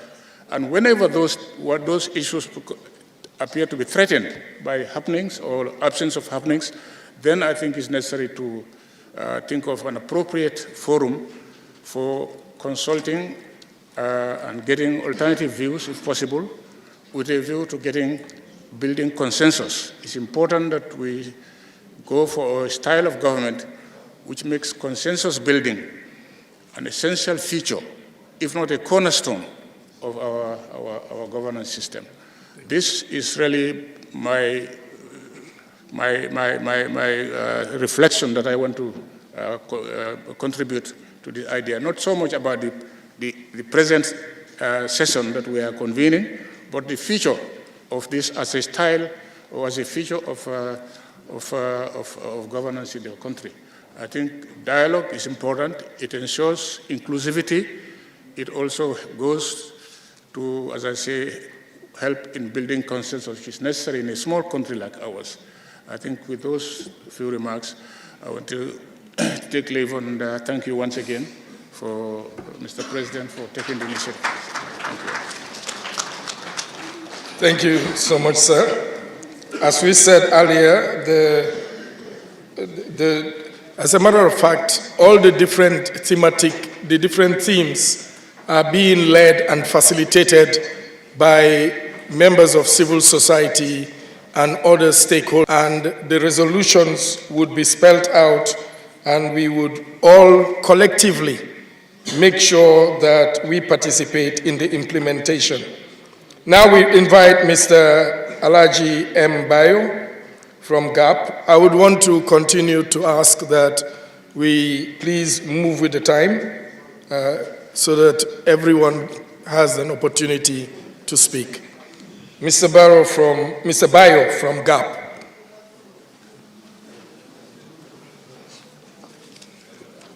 Assalamu alaikum wa rahmatullahi ta'ala wa barakatuh. Your Excellency, ladies and gentlemen, and the media, and any other protocol duly and respectfully observed. I would want to take this opportunity once again to thank profusely His Excellency, the President of the Republic of the Gambia, President Barrow, for according us this opportunity once again to have a consultative forum of political party leaders, to ensuring that we have a consolidating approaches. One of the issues that the Gambia Action Party want to look at, especially in the governance architecture, will cover the laws of this country, the National Assembly and its oversight functions of the executive. I'm speaking on behalf of my party leader, Honorable Musa Hussein Uyali Bachili, who is presently out of country. And then, as the deputy party leader, I'm here to ensure the message of the Gambia Action Party also filtered. We have problems with the laws, and we have to make these laws right, especially the National Assembly, its oversight functions they have with the executive, where we will have laws passed and National Assembly members will sit in the National Assembly without wearing political hat. This will ensure that the national interests will cover some of these laws that we're talking about. And the other thing is the hate speech. And the hate speech will also look at the role of the Independent Electoral Commission to ensuring that political parties are well regulated in a manner whereas the issue of hate speech will be set aside. Because if we want to build a peace infrastructure, these are some of the areas we want to look at to ensuring that political parties come forward to exclude themselves from making hate speeches. The other point I looked at is the general reforms. And these reforms are key. One of them is the SSR. The SSR is very important that the Gambian government takes the lead and ensure that these reforms are made. And the other point I want to look at is the implementation of the APRC recommendations. Yes, of course. I could remember where a convergence was held. Political party leaders, our executive are also invited to ensure the recommendations are launched through the collaboration with the Ministry of Justice and the victims that we are also affected. And we'll ensure that the process should be done and dusted.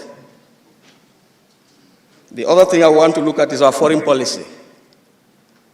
We need to have a very vibrant foreign policy, whereas the ambassadors we have outside there, government is expending a lot of resources on some of these embassies.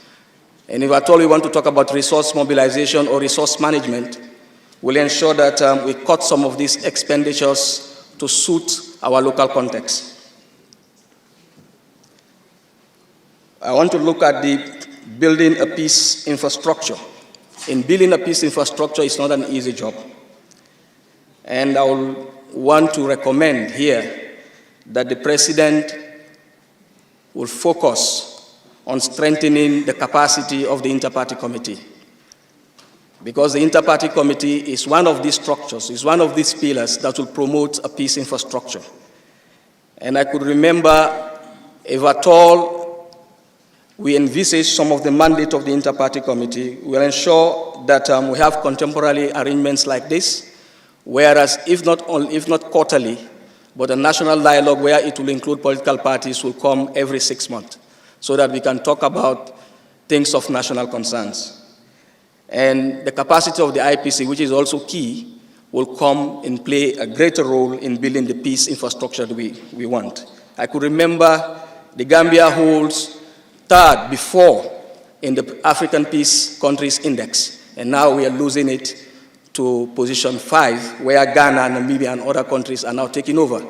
And these are indicators that have shown clearly that the Gambia is losing this. And for us to go back to that position, or even go before that position, I think we have a lot to do in ensuring that we build a peace infrastructure in this country. The other thing I want to look at is the maritime education.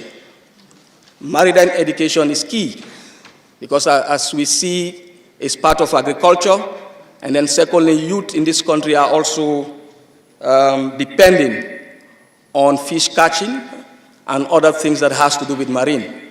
So if at all we have a maritime education fit for purpose, where there could be policies or a map layout for youth to benefit from such a kind of capacity to ensure that maritime can be utilized to its potential. Another thing is smart agriculture. The manner in which we've seen agriculture being practiced in this country has been here for a long time. And I think we have to shift from where we used to and then involve ourselves into smart agriculture. This will entail government can come in to play a role to create state farms. And these state farms will be there to ensure that we grow what we eat and eat what we grow. In subsistence farming is a big challenge, where families will only farm for something that we'll eat at home, but we can never use or utilize it to export or do other things that will bring on income. So for us to move to that pedestal, we actually need to ensure that we involve ourselves into smart agriculture and then eat what we grow and grow what we eat. And the last but not least is the utilization of AI, artificial intelligence. These are countries in the world that have been maximizing the potential of AI in different sectors of development, being it agriculture, being it health in particular, where artificial intelligence has been used, and we've seen those countries how they've been doing it, and they've moved far way better than where they are today.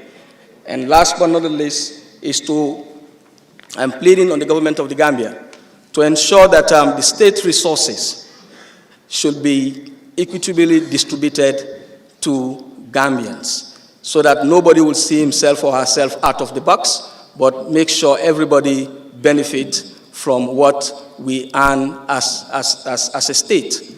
And if this happens, I think we can consolidate a lot, not only the governance architecture, not only democracy, but we can consolidate the overall socio-economic development. I want to thank you all for your kind attention.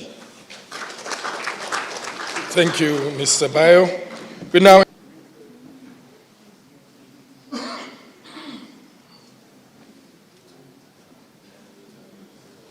Your Excellency, the President of the leaders of the various political parties that are here today, I stand on all existing protocols.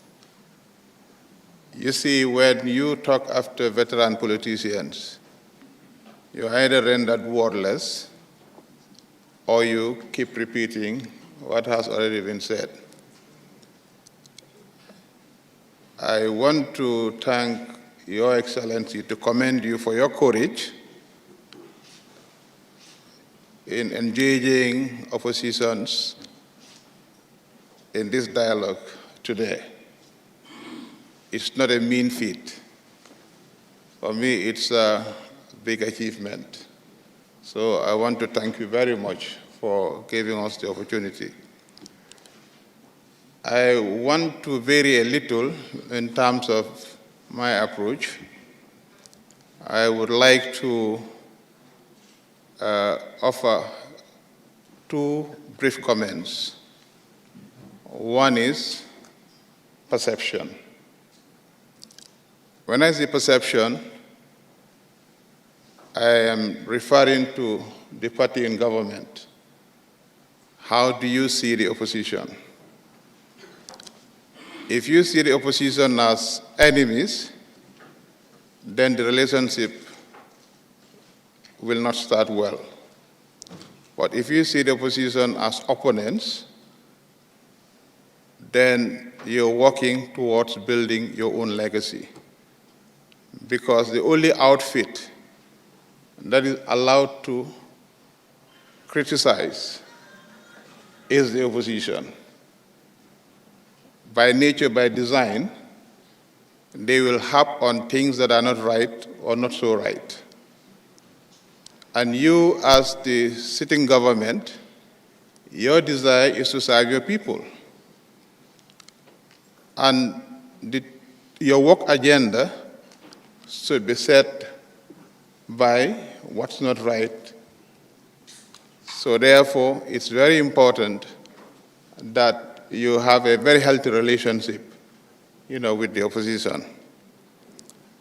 2 is adherence of the rule of law. When we adhere to the laws that we create, because laws are created, to create a just society.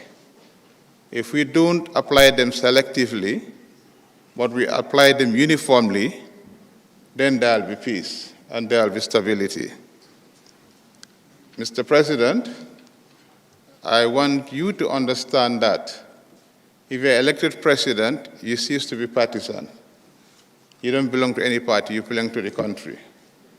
I remembered when Lee Kuan Yew of Singapore was first elected as Prime Minister, what he did was he invited his close associates and members of his family.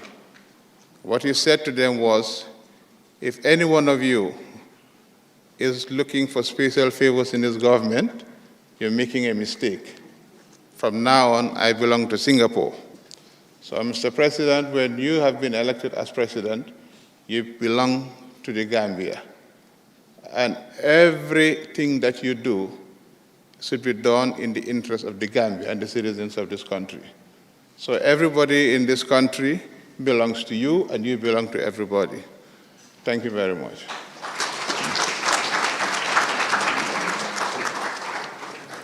Thank you so much, Mr. Good morning, Mr. President, political party leaders, delegates of party representative, organizing committee, panelists and members here present, all standing protocol respectfully observe.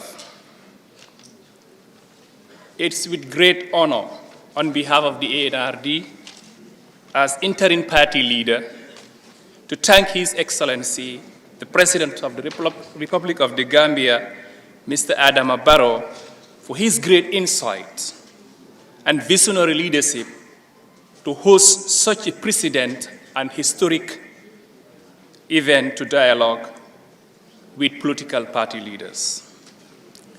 After going through the invitation package and reading through the theme of the national dialogue and the various sub-thematic areas in preparation leading to the public forum to the national dialogue, I am of the strong belief that after this dialogue and consultative meeting, we will have an opportunity to share a consensus agreement for the development of the country with established framework mechanism to support the branches of government, the executive, the judiciary, and the legislative. For us, the political leadership and head of government institutions and non-government organizations, local community leaders, religious and traditional leaders, the citizenry, and the private sector have a collective responsibility. My reflections on the theme, the Gambia government from 2017 to date, has a very strong, ambitious, and robust tools of governance. I took a time, an opportunity to review some of those tools and challenge our day-to-day reality living. In other words, to preserve our nation, we need to measure, evaluate, implement, and assess the impact of the government policies. That includes the National Development Plan, the Agricultural Natural Resources ANR Policy 2017 to 2026. The overall ANR policy objective is the maximization of poverty reduction and enhancement of food, income, and nutrition security through the optimal utilization of these resources of the sector, consistent with safeguarding the integrity of the environment. Agriculture makes a huge contribution to the GDP. How can we improve agriculture? It is the development of the irrigation and drainage system is key to unlock the agricultural potentials, thereby commercializing agriculture, establishing a market, storage, factory for fruits and vegetables. These will mitigate climate change, reduce irregular migration, and improve youths and women employment. The next on the review is the National Health Policy that details government, the line Minister of Health commitment. The policy is well written and entails key components such as health management information system, monitoring and evaluations, media governance framework, civil society organization rule, institutional framework for implementations, and resilience responsive health system. The per capita health expenditure is very low, $23.33 to $25.84 according to the National Health Account 2016-2017, respectively.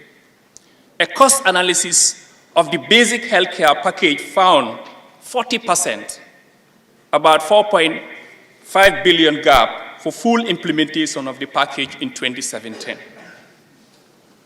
Considering that only 20% of funds are developed to basic health service, the gap is large. However, the gap is reduced out-of-pocket spending. The high out-of-pocket expenditure is 24.55 in 2017. The Gambia has 3-tier system for the delivery of public health service, primary and secondary healthcare system. Despite the higher priority given to the basic care service in the national strategy, budgetary allocation is skewed towards tertiary healthcare provisions. For activities through the central government, only 20% is allocated to basic health service, public expenditure review 2020. Therefore, the National Revolving Fund and the anticipated health insurance scheme will be instrumental to bridge the gap. In terms of national security policy, has a clear vision of the security interests and reform. The Gambia overreaching national interests lie in the prosperity and well-being of the peoples and the socio-economic transformation of the country. Such interest is contingent on national sovereignty and territorial integrity. Furthermore, a sovereign nation, the Gambia is committed to global peace, interdependency, security, stability, and peaceful resolutions of conflict. Similarly, the Gambia's peaceful existence, safeguarding the special relationship with its neighbors, is not only a foreign policy priority, but a national interest as well. Shared cultural value, geopolitical contingency and socio-economic and common cultural interests make relationship with its neighbor vital important. There is much to be done to review the government policy, to reshape our collective responsibility as people and government. I took time to review these 3 policies: security, health, and agriculture. Based on the time factor, I thank you all for your attention and look forward to a national dialogue with a collective resolution to consolidate our new Gambia and strengthen our democracy. Thank you all.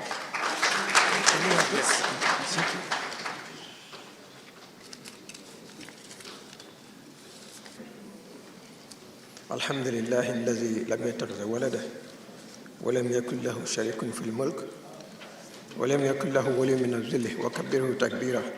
الحمد لله. الله أكبر. Your Excellency,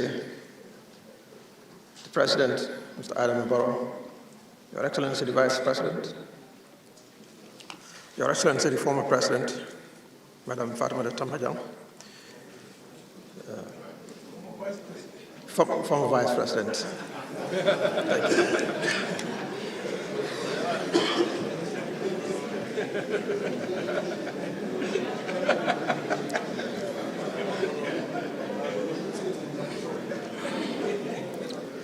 Colleague, party leaders,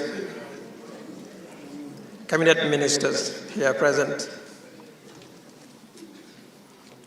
members of the National Assembly present, security chiefs, Commissioner General, eminent guests, Assalamu alaikum.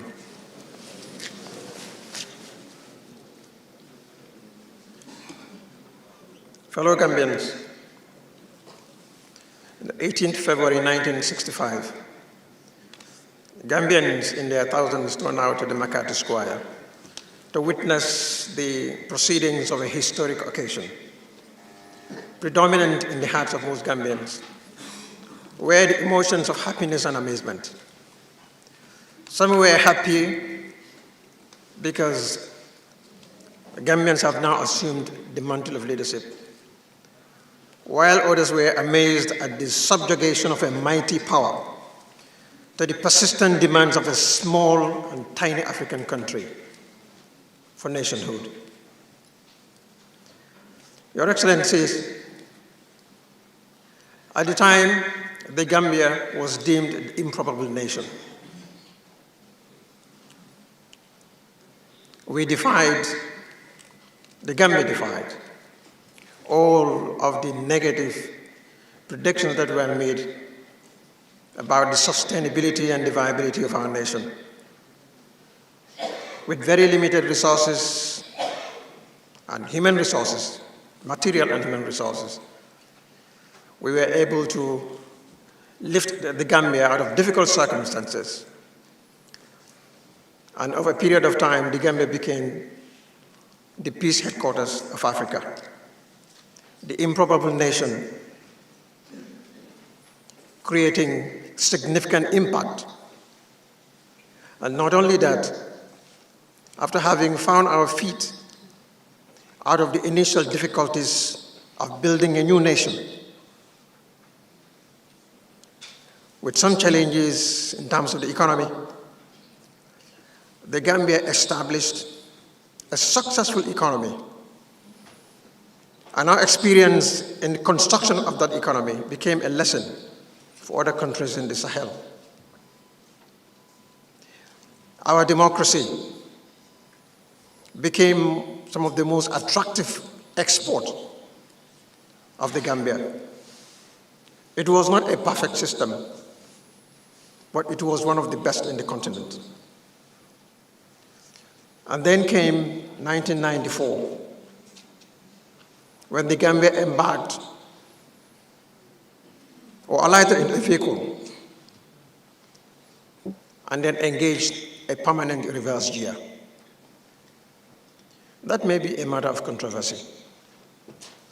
But then we had to fight our second war of independence in 2016 in order to launch what we call the New Gambia. So indeed, we do not have any major political crisis in this country today. There is no civil war, and there is no crisis really that would change the character of our governance system in any shape or form. the Gambia remains a peaceful democracy. So why the need for a dialogue? It is very important because as a nation democracy, democracy is the greatest political experiment in the history of mankind. We must continue to improve our democracy. So the dialogue seeks to consolidate our emerging democracy. And in that sense, Your Excellency, we feel very honored and privileged to be participating in this process.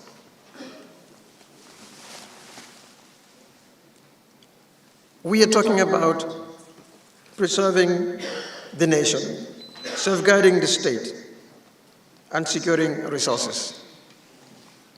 You cannot preserve the nation if you do not safeguard the nation. You cannot safeguard the nation if you do not seek to preserve the nation. And all of these require effective management of our resources, effective public finance management of our resources. Distinguished ladies and gentlemen, the Gambia has had one major problem throughout its history: the crisis of leadership. The crisis of leadership.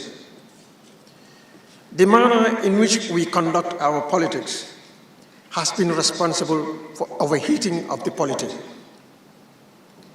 The Gambia Moral Congress has at its core foundation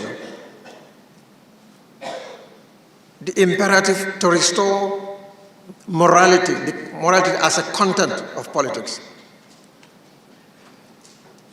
When you practice politics with morality, then the issue of preserving the state will be the core of our governance system. When we practice without morality, then accountability and responsibilities fly through the window. What we need is a soul-searching as a nation. Responsibility becomes collective when each of us assumes what each of us ought to perform. Collective responsibility in preserving the nation requires strengthening our institutions. It requires effective service delivery by public and civil service. It requires effective enforcement of the rule of law, a strong, vibrant, independent judiciary. It requires a strong, vibrant private sector. None of these are possible if we do not have consensus citizens, if we do not take ownership of our country. It is the lack of ownership which is reflected through the lack of practice, through the lack of politics of morality that is responsible for a lot of the inefficiencies we experience everywhere else. And that is why the lack of ownership of our nation, that is why it becomes easy for those of us, for those in the civil service to go to office late. I've worked with the President. His Excellency is always present at his desk before 8 o'clock and would not go home before 5 o'clock every single day. Unfortunately, this cannot be said of the civil service. And we must speak through to each other. When we talk about incompetence, you are not talking about the President is not performing, because the President alone cannot do everything. The civil services, hundreds, a few thousands, constituted by Gambians. We go to office late. Our daily tasks are not effectively executed. You have a file that you need to work on. You have a file that should take a day, will end up taking a whole week. It is not the responsibility of the President that you refuse to execute your responsibility. To work on a file that should take you an hour will take a whole day. It is not the responsibility of the President alone that you go to office late and you are paid on time. And all these things are common phenomena in the civil service. It is not the responsibility of the President alone When you need to perform an obligation, you demand incentive for that obligation to be performed. All these are matters of public nature that we must talk about. It is not the responsibility of the president that we scheme travels in order to earn per diems. It is not the responsibility of the president. I understand. I've calculated our time, so I'm coming down now. I'll soon conclude. It is not the responsibility of the president that when there are tenders, those of us in the private sector would undermine the process by trying to corrupt members of the tender committee. So in terms of corruption, in terms of public finance management, in terms of public accountability, it is the whole nation that is culpable. When we talk about corruption, corruption demands a giver and a receiver. If you do not give, there will be no receiver. And we have laws. When we talk about security, everybody must be an ambassador of security. If you give to the traffic officer on the beat, on the road, because you do not have a driver's license or you do not have insurance, you are encouraging crime. And it is we, the citizens, who are guilty of this performance. So let us look at ourselves. Let us reflect as a nation. Let us put the blame where the blame is. As members of a partner party, like you said, and I agree with that, I will no longer use opposition. As members of partner parties, let us criticize constructively. And also, I urge the government on the other side to be more responsive. And this dialogue, Your Excellency, you have indicated your willingness to receive new ideas, to open up. But then we must always understand that the type of following we attract reflects the type of leader we have in political parties. If the leadership is conscientious and morally obligated, the followers will follow. So we must look at ourselves critically and observe that changes need to be effected internally within political parties, because political parties are government in waiting. If we intend to govern, we must reform the way we conduct our politics before we assume the mantle of leadership. The medium is small, but Your Excellency, I want to encourage this dialogue to continue. At the Gambia Moral Congress, we believe politics without morality will lead this country down the drain. Politics with morality will do away with dishonesty, will do away with corruption and stealing, will do away with cheating, and will do away with all other vices that beset this country. Honest politics is easy to perform than dishonest politics. It is easy to praise than insult. It is easy to embrace than disunite. Your Excellency, we are willing to work with you to put this country on a straight path, and we open our doors for partnership for all other political parties to move this country to the next trajectory. Thank you very much. Thank you very much. And put your hands together better for those that are yet to speak, so that they will also.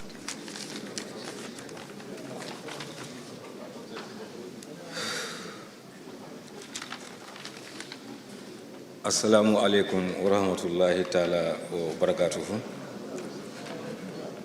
Your Excellency, President Barrow, Vice President, Cabinet Ministers,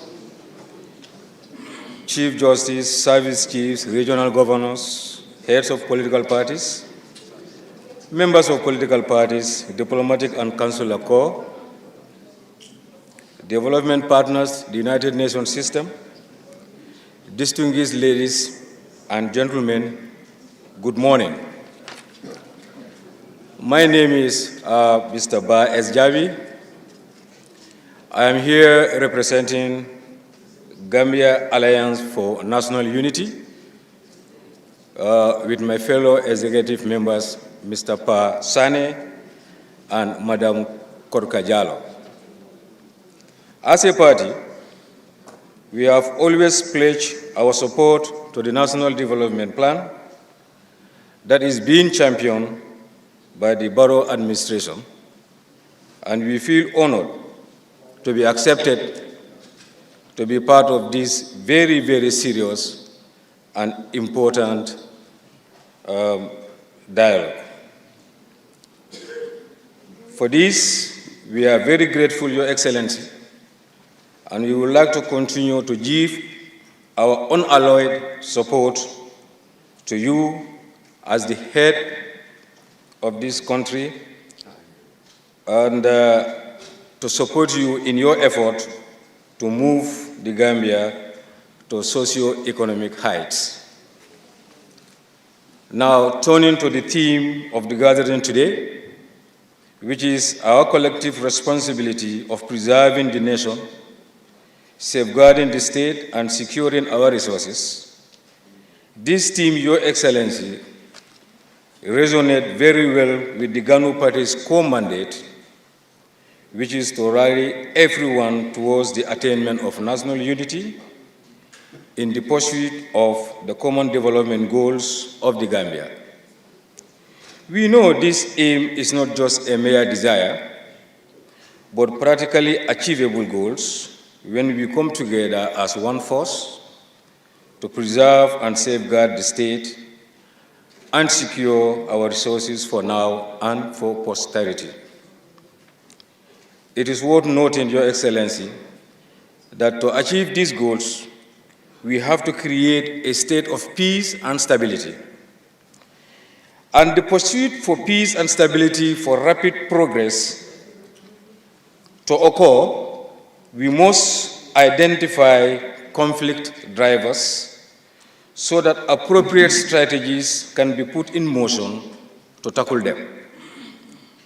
This is the more reason why GANU Party has embarked on massive sensitization of its support bases to distance themselves at all times from insults, dangerous and hate speeches, for we have identified these as some of the biggest conflict drivers in any given democracy. We have also identified social exclusion as a conflict driver. And for that reason, we have always given a lot of attention to the inclusion of women, youth, and the disabled in our different political party structures and programs. These women, the youth, and the disabled always form part of our decision-making processes. Mr. President, while we acknowledge that wisdom is mostly associated with the elderly, we take into account the demographic dividend of the youth, and therefore we continuously design roles for them that will make them feel that they belong, that will make them feel that they belong to this country, and will also encourage them to stay in this country and work towards their self and individual actualizations. We also think that by including the youth, women, and the disabled in our structures, we'll prepare them to love and protect this country and then fight against all forces of destabilization. The GANU Party is conscious of the fact that the struggle among various political parties and their supporters over the votes of the Gambian electorates have continued to generate fear and apprehensions among stakeholders, including the electorates. We are cognizant of the need to take proactive measures to prevent and/or mitigate hate speech, fake news, insults, and violence before, during, and after every election. And we want to state here that we will reaffirm our commitment, and we would like to call on others to do the same commitment to the Constitution of the Republic of the Gambia and to accord the honor that is due to the President as the head of state of the Republic of the Gambia, and also to see all opposition parties as partners in national development, and to respect all the laws of the Republic of the Gambia and not to promote diversionary rhetoric so that we can be united in purpose for social cohesion in our march to national development. Finally, Mr. President, we know for our nation to prosper, we must not allow our personal interests to override the common interests so that collectively we can preserve our nation and safeguard the state and our livelihoods by securing our resources in peace and harmony. I thank you all for your kind attention. Thank you, Mr. Jabi. We now welcome Mr. President, Vice President, members of political parties, all protocols duly and respectfully observed. Dama bëgg a wax ci li ma nàmpa ci boobaa lay wax li ma mën a wax dëgg li ma jàng mën naa am lu ma ci fàtte wala lu ma ci mokkalut. Mr. President, kontaan nañ APP bi nga ootee nañ ñëw waxtaan ku oote waxtaan na jàmm la bëgga waaye ku uyu si waxtaan tam jàmm la bëgga waxtaan dafa am lu ko jàmm dafa am lu ko lal mooy dëggu ki oote na dëggu ki uyu si na dëggu lépp lu doomu aadama di def mu jëm ci réewam ne ci jiital dëggu. am na ñaari event yu jàll wala ñaari consultation wala dialogue yu jàll benn ci boobu moo doon constitution bi ñaareel bi moo doon APRC mu doon lu am solo ci Gambia bii tey ñëwaat di ñetteel kon am na solo ci Gambia waaye solo si li koy gën a taxawal mooy la xewoon ci yële kon lépp loo xam ne def nañ ko ca bële dina reflect ci bii lépp loo xam ne ci mujtali bii am na ci dina joxe dayoo ci li xewaat ci beneen jotaayu waxtaan te waxtaan warta em ci benn réew dañ koy waxtaanee political party yi fi ñëw yi fi nekk yépp amul kenn ku am interest wala njiiti réew bu am interest pour Gambia nekk ci coono nekk ci xuloo ak xiiroo ak ŋaayoo képp koo xam ne yaa ngi fi tey Gambia nekk ci jàmm mooy sa éene kon ki nekk ci nguur am na cër ci loolu thème bi ñu oote ni tey lu am solo la muy preserving the nation, safeguarding the state and securing our resources. réew lañu wax boo déggee réew nit ñi ak li fa nekk moo tax su fa dara nekkatul réew kon nit ñooñu ak li nekk ci réew moomu muy resources yi ak lépp lu fa mënta nekk nuñ koy téye am na solo kon loolu cëri ñépp la kon léegi lan mooy li nga xam ne mooy jëmmal loolu walla mooy dëgëral loolu mooy ni ñu waxtaan ci dëgg ak jub ak tiraanga political party yi fi nekk yépp ci jàmm lañu taxaw loolu lañ bëgg ku ci bëgg leneen boo jëlee réew mi coono la lay jural fekk fi jàmm kenn lu ci am lu doy ku fi toog loo liggéey jàmm bi du jeex te du doy saa yu keneen ñëwee am na lum def kon ki fi nekk na def jàmm liggéey jàmm kii ñëw xam ne jàmm laa fi fekk su ma ñëwee continuer ci jàmm réew mi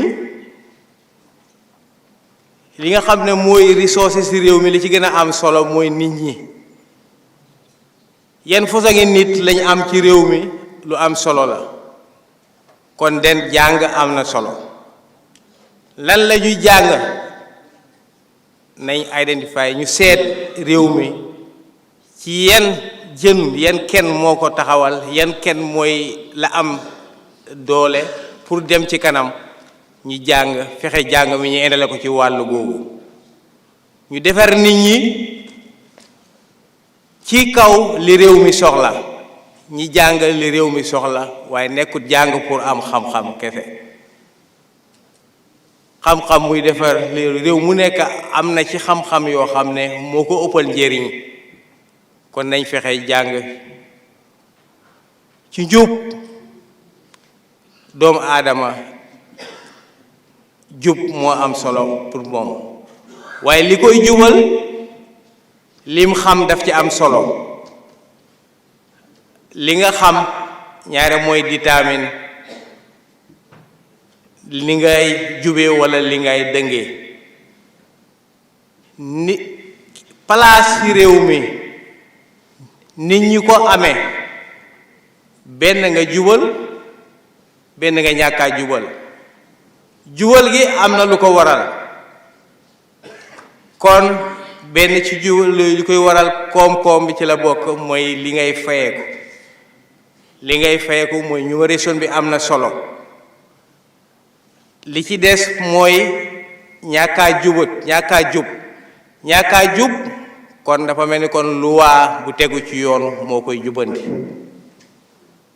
kon nañ am luwaa yu tegu ci yoon ñu emale ku defut lu war ñu teg la ci yoon ànd nga man ànduloog man lépp loo xam ne nit def na ko war naa am lu ko ci fekk soo defee lu baax war ngaa am lu baax soo defee lu bon war ngaa am leneen lu baax kon waxtaan bi am na solo waaye li koy jëmmal mooy suñ fi jógee ko lépp loo xam ne teg nañ ko leen lañ ciy implement tax njiiti réew mi oote na pour ñu waxtaan boobu ñan ñoo ko war a jiite lu am solo la ñi nga xam ne ñooy nekk ci diggante président bi walla réew mi ak nit ñi lu am solo loolu day jëmbal waxtaan timing bi ñaata waxtu walla time biñ allocate political party walla stakeholders yi ñu am time devote seen time xelaat ci lii xelli ci indi ci liñ xam teg ko ci table bi am na solo kon timing bi dafa important kon nañ fexe kenn ku nekk ñu joxante cër xam ne réew mi ñoo ko bokk ñun ñëpp dem kanami réew mi moo ñu tax a jokk réew wax naa fi ne doomu réew jàng xam-xam moo koy yóbbu ci kanam waaye ak wét gu yaram waaye nañ seet léegi suñ njàng mi ak suñ wàllu wét gu yaram gi yan téq-téq moo ci nekk ñu fexe defar yooyu dina am solo kon ci gàttal daal ñun APP pare nañ pour liggéey képp koo xam ne yóbbu Gambie ci kanam moo la tax a jóg ñu ngi gërëm ñëpp di sant ñëpp jërë ngeen jëf. Thank you, Mr. Gay. We will now invite PDOIS to give his perspective. Honorable Sawa.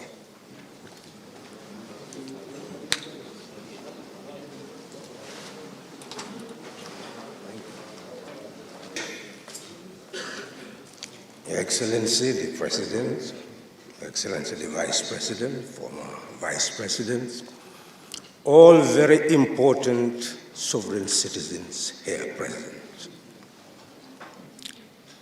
It is a presumption that states' stability, national stability, rests on collective responsibility. And without the exercise of that collective responsibility, the security of national resources would not be ensured and development would be the casualty. The presumption has become a truism because of the presence of all these very important personalities here. But that collective responsibility must be contextualized. It is the role of a government to serve the people. It is the role of the opposition to aim to serve the people. And that opposition may be different from the government in form or content. So there is nothing wrong in having an opposition. They have different roles. But essentially the discourse here is not to transform a dialogue into a partisan mechanism for discourse with the people. So if this discourse is to be properly situated, we must all put partisan hats aside and look at the nation and deal with issues in such a way that the sitting government or any other government will deem those issues to be pertinent to the development of our country and the stability of the state. In that regard, we must bear in mind that stability of nations, stability of the state, use of resources must rest on 4 pillars. The first pillar is culture. Not our general culture, but the national culture. We have to develop, we have to have an educational system. There must be institutions of socialization. We must train the people who are to serve as service deliverers, the nurses, the teachers, the technicians of all sectors of society. And if we look at our civil service, these are the people who will constitute that service sector. We must train them. We must nurture them. We must nurture sovereign citizens so that we become one, independent of our sex, independent of our religion, independent of our ethno-linguistic groups. We must become Gambians. But to do that, we must train them. That is why the educational system must be interrogated. Are we really training sovereign Gambians? Are we really nurturing sovereign Gambians who love country and people? That is the trajectory. And those people are the people who would be the builders of the nation that we hope to develop. Number 2, it is essential to have that social pillar. Honorable members here, Your Excellency the President, we all know that the issue of life expectancy is important. Look at the number of people who are passing away. How do we increase the longevity of their lives? We look at child mortality, maternal mortality, and it is important to improve the quality of our data, because many people in our society have this privacy and respect for the dead that many will bury without informing the state. So how can we ensure that everybody who passes away would be recorded so that we have really improved data and know the causes of death so that we'll know how to really prevent many of the deaths? That is important. The issue of poverty. If we say half the population are living in abject, how do we address those issues? That is important. But we must have the data and then look for ways and means of addressing the issues of poverty. The next element is the economy. That economic foundation, all of us must bear in mind that there are imbalances between import and exports, imbalances between revenue and expenditure. We must take note of this. What is responsible for that?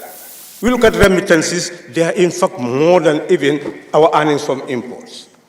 So we must look at all this, and we must look at all these correlations in order to find out why are we not able to build an economy which will move away merely from taxation in rendering services to be able to build a productive base to be able to address all the concerns. These are issues, national issues we should address. Not only that, it is important for us to bear in mind that the social issues are very significant. But we must move to the political issue, my last consideration. Because that is the state that we have to conserve. And we all know that overstay in office, unconstitutional takeover of office, have also been a disease in our sub-region and causing a menace. So we should sit down and look at these two issues: unconstitutional overstay in office, unconstitutional assumption of office. How do we save the Gambia from such a reality? How can we debate on our constitution, which we should now put to the fore, because it helps us to build a polity that we own? And we can all discuss this in order to shape a future that we own. So my take here is that this is the beginning of a very important exercise. The beginning of a conversation among a people to determine the destiny of a country that we own. Inclusiveness is necessary at this stage. And inviting all of us here is starting that process of a national conversation to determine whether you are in office or outside of office, what is your role in helping to build a stable state, a stable country, the harnessing of resources in order for all of us to benefit. I don't know how much time I have, but I would like to put this across, that we are talking about management of resources. But the real issue is generation of resources and allocation of resources. In my home, every morning, women will come from all over the Combos and descend on my street. And they are selling without urinals, without water, under the hot sun. Every single day, I cannot even get out of my compound. So, what is the relation between central and local government? Is the structure that we have in resource allocation really the appropriate one?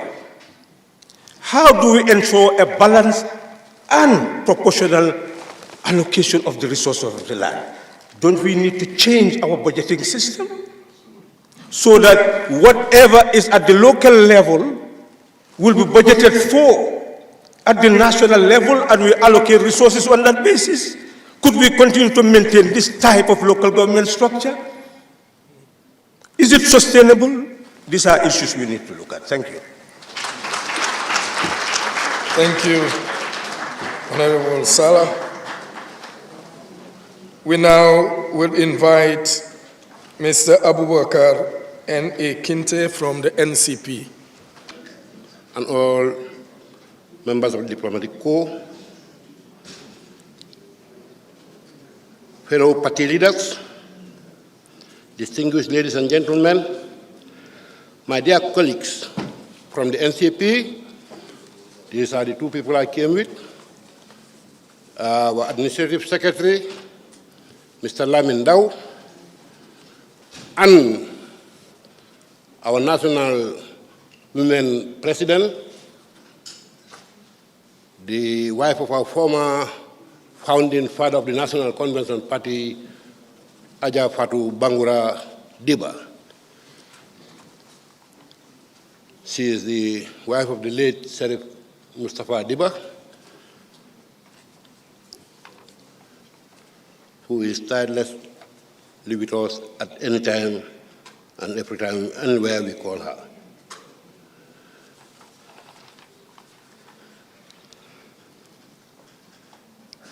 All other protocols duly and respectfully observed. I say good afternoon to you all. It gives us, at the NCP, great pleasure and honor to be here today at this occasion of the National Conference on the subject, our collective responsibility in preserving the nation, safeguarding the state, and securing our resources.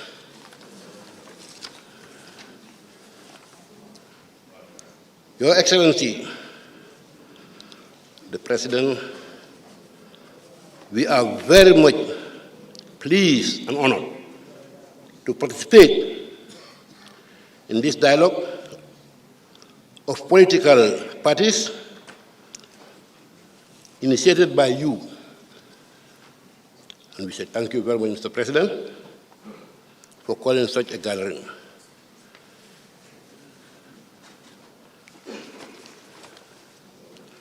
In the same venue, I would like to thank all political parties participating in this important national call.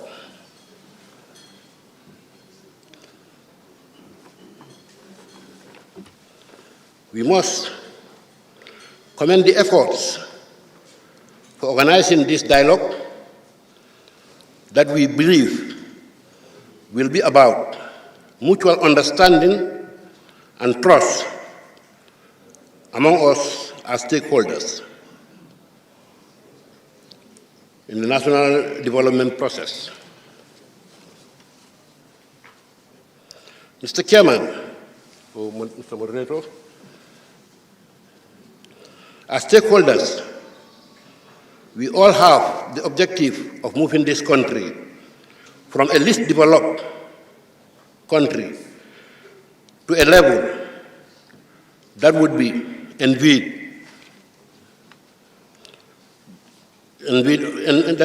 by everyone. Therefore, our objectives are the same. What may differ may be our approaches.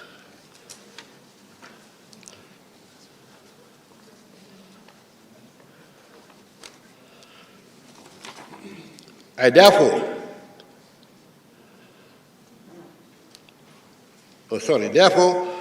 the theme of this dialogue is our collective responsibility to ensure that we all nurture our new democracy to grow and acknowledge and to recognize to be recognized by our value partners around the globe. Maintaining democracy, rule of law, and respect for international law is our greatest strength. Every Gambian has the responsibility in fulfilling these obligations. We have understand that there can never be any meaningful development without peace, security, stability, and sustainability. We have jealously guarded the peace and stability we are known for.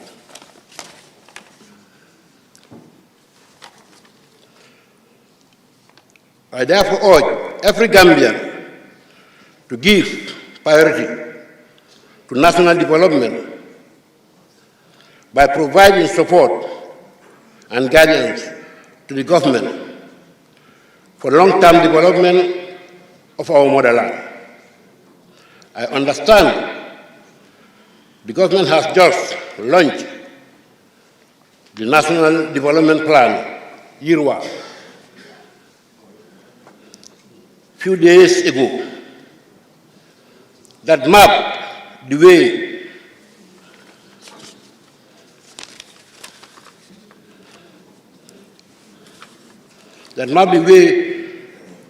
greater socio-economic development and good governance, democracy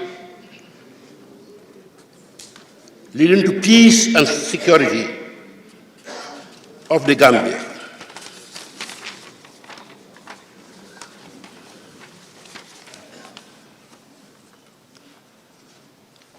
Mr. Chair, it's once again our collective responsibility to ensure that all relevant stakeholders take part in the effective implementation of the NDP. Let us stand together for national development and better nation of our national resources. I would put in few points that we have to look into. That is the youth and the women. If you come to any country, or let me just say the Gambia, we have 68.9% of our population who are all youths. And if you single it out, 57% of the Gambian population are women. They need your kind assistance, Mr. President, as you have always been there for them. And we always thank you for that. We at the NCP, as alliance partners, also promise that we will work hand in glove with you in whatever national development plan you put. All your agendas will be high on our tables. And I thank you all. Thank you very much.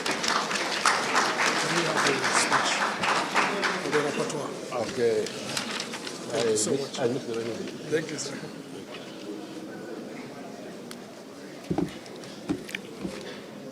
Thank you so much, Mr. Kinte.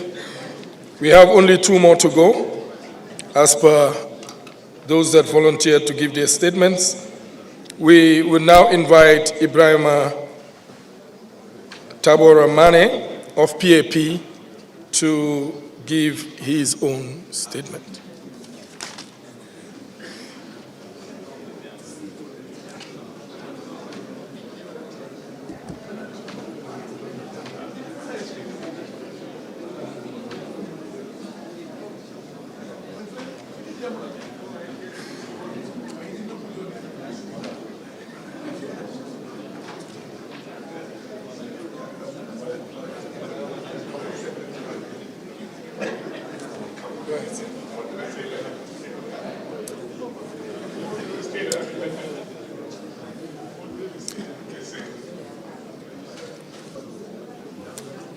Assalamu alaikum wa rahmatullahi wa barakatuhu. Good afternoon to Your Excellency, the President of the Republic of the Gambia. Good afternoon to the Vice President, Cabinet Ministers here in present.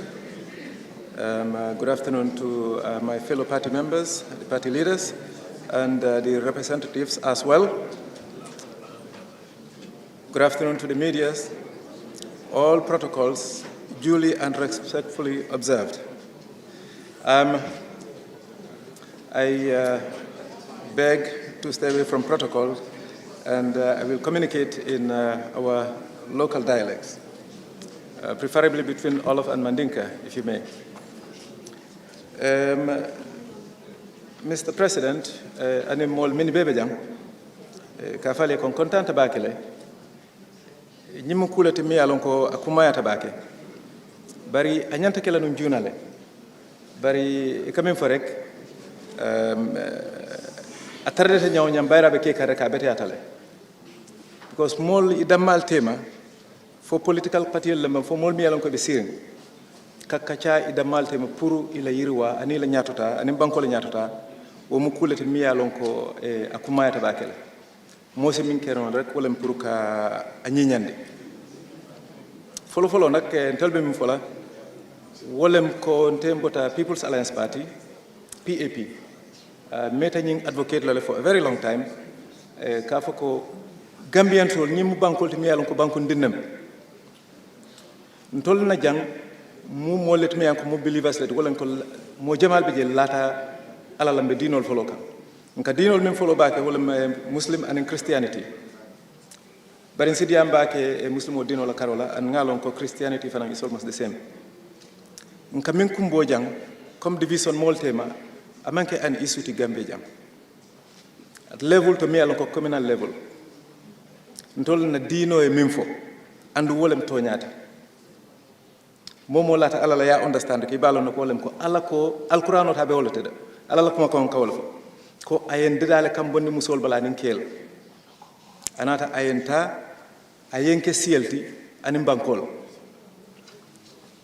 womu ala la willati nte few fene no la je atelen deda ayen bonni musol nin kel bala ayenke bankolti ayenke sielti o bankol nak wolem ko ay dolke gambianolti ay dolke senegalelti ay dolke americanolti ay dolke chineseolti ay dolke tubabolti ay dolke mofingolti son tol nak ay ndagn gambian dingol la gambia la population ko less than 3 million gambianol pour molbe nyanta mi understand la ay koyinna adiyata nye akuyata nye gambia jang siel mimbe jang ibebe kar la jene forever as long as molbe balorim wo molbe man fenno woto wo alale la nyinta wola ntol be mu kilingolti ay ndin jannal woto ngalon kon te fenkeno le ni gambia la history jibe bring oral history starta waran recorded history bring starta e kamen fo wolem ko nyin siel bebe janne e ko exist peacefully woto tol dam mal nimman ko exist no sign peacefully manyana mo blem la nyantam fa wala blem hani ngamira alka kansala kelo moy lanu birim fuuta ko be ka bonkol tubin la force kon ye muna kanu ya folo kelol bari ni mol ya moy fuuta mol camera ko fuuta comme fulol lebeje oni ko kabu e camera comme kabu ko lebeje ni tara fuuta wo tay mo siel be lebeje amanke fulol dronte de siel be lebeje hasringe ni nata kabu fanan kansala e ni nata kabu batal ko siel fanan be lebeje so say bar bir wo kelo kete aje ko kelo nyin i lafta min na fanka dino dunde je bar kelo ta sambala no i labanta min kelo wala compromise e dialogue lek oto dialogue kumata barin tolla mol minni folo nata aje ko wisdom sato barin tolla nyin jaman la ba aje ko wisdom be talakan cause wisdom nyi muminti wolam ko ye sanaw ya sambanan kabun kol nim fulol tem na mol ya develop ya sambanan nyomini jaratema ya sambanan nyomini foñu kol tema. So definitely, obviously, we told Nyanta make sure that we preserve. And we pour preserve at the commune de Diamodron. We come in for Wolenko, na banko, and in the banko la sort of thing pour ka preserve. Mol Nyanta jelal ko stake interest soto wotole. Ni me la interest ye ni me fango jeje. Natra ownership ni mantra je. We come in for avec la diam kenson ronati. Bari atano dla. Banko kan fo banko dingol yaaje ko tol ila mansa kunda be tolle represent kan pour ila interest. Fwaje ko economy nying itolle fana ye stake soto jele they are the main stakeholders fwaje ko security nyim fana itolle marta ifamo la security la nim mar responsible na economy la mar responsible na economy la ngaje ko na banko aje ko administration nying kaje ko mar represent bake abe ko leala bake la pour nga nyaato ta soto bari mol kam be fo jang si diamul bi fo so ma mol be gambe la problem lo ne corruption be siarim bake le wo nyanta adresse la nyame mol be alone is very simple unemployment be siarim bakele anyanta adresse la nyame fonga si honestly nga feyantol fonga nga joko nga na banko kanule ba close la dame nga la ka foko time fekele because politician wala diamo ka siale nyanta min fola is too much bari nie Gambia ta bi yen tol bondi Gambia yen samba Switzerland yes we sol bondi Switzerland yes samba na Gambia within 5 years Gambia nol be bola Gambia jene kata Swiss khosulola mi ye wotina because of attitude lam fonga mfango kanu nga na banko kanu ngala nyola ngala na banku mola nga bala fasoro na banku dingole resources fanan anyanta allocate la nyame anyanta kelale for the benefit of Gambians because niaji be mobe seno la santo akamin soto minni ka soto ke baake fon sango kono in 6 months isaf ko maybe 100,000 or 100,000 plus let's say 6 months kono $20,000 a month ila balu ka tra koleare moy tra do ko la mansakunda kono aka $20,000 soto a month janni ba fala 2-3 years ay $3 or $5 million korda soto amin fo nga tiling mi yen dahandi rek ngalo ka foko time bantale bari is very simple ngalon ke ba do be ya ka fo nye na yin sinda ka fonye ko moy la baloto mune da handi nin ko be diam la ko nyama jamfa tilingo dron nin lafta nga nyaato ta soto definitely ata kala diamo dronti nyimma nyana kala diamo dronti pour ka fo rek ndammal ka ñoo nganya kat continue diamo la endlessly Africa nying isan African issue amanke Gambia da matide ntolle nyanta reflect la ngaji ko be koku kala a nyanta kala pour Gambia anin Gambia nol min ketan kanyim fengol min beñini modol be jenu ay soto ke baki ala soto siata amina ay korda jamal soto ay moto jamal soto birin abe fala akadi may ko mbe fala bar nim fata lafta kukilin ro yewo kenye wala ko ni ben sambale be tan badela lafta e kawaso ta yewo dum singoto ako okay abe okay la kabringa fata ko kata bade akabe kawaso dum na afama e mol balantay manson atata e karnal ñinen ka karnal ya dibeti ko ñindum min ala last request mun wala kawaso dum ay foy ñanta sonna foy ma ñana sonna e karnal kay ko non wote kenola. Okay, thank you. But the moral of the story momenti wolem ko ay wo kordal min besoto ay motol min besoto ay kodol min besoto ay bay bula jang hani kawaso iman son ya dumay woto nyanta min kala na position kan nene na politics nim ba kala ay ke in respect because momo yemin fi wala ka faliye ni press politics mi alon ko nendiro lam ka mol separate lam ka doyaro le hanni sita wakil mo le bula le nom woto ngam far respect ngam na nyaton kol respect na nyaton kol fana je bala fanye ni nga woken ko nata together pour na banko mbe yiru wasot la mbe nyato ta sotla ala baraka. Thank you. I have learned my lesson. Next time I'm asked to moderate for politicians, I will come with a bell. Ladies and gentlemen, the person we are going to invite next is unique because this person from a party is the one that is to be invited next. Let's welcome Madam Yama Sise, the only lady. I hope we give a better round of applause for the only lady in the House leading a political party.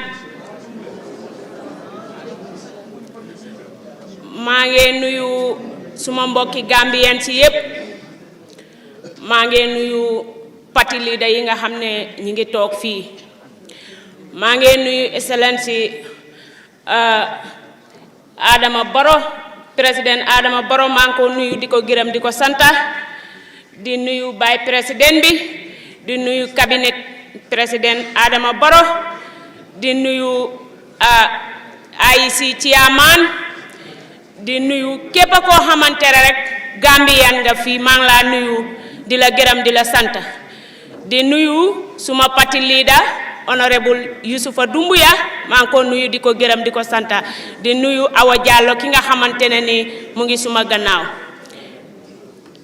tey nag jotaay bi li ko waral mooy ne ñu waxtaan sotti wante xalaat ñu gis ne Gambia dina dem ci kanam Gambia nag su jagee ñun la su yàqoo ñun la ñun Gambien si ndax président Adama Barrow dafa am wàllam di ko def ñun tam nañ am suñ wàlla di ko def opposition su amut ci réew moomu baaxut waaye opposition dafa am lu manee ndax nga nekk opposition di yaaxa amul njëriñ nga nekk opposition di defal sa réew moo ëpp njëriñ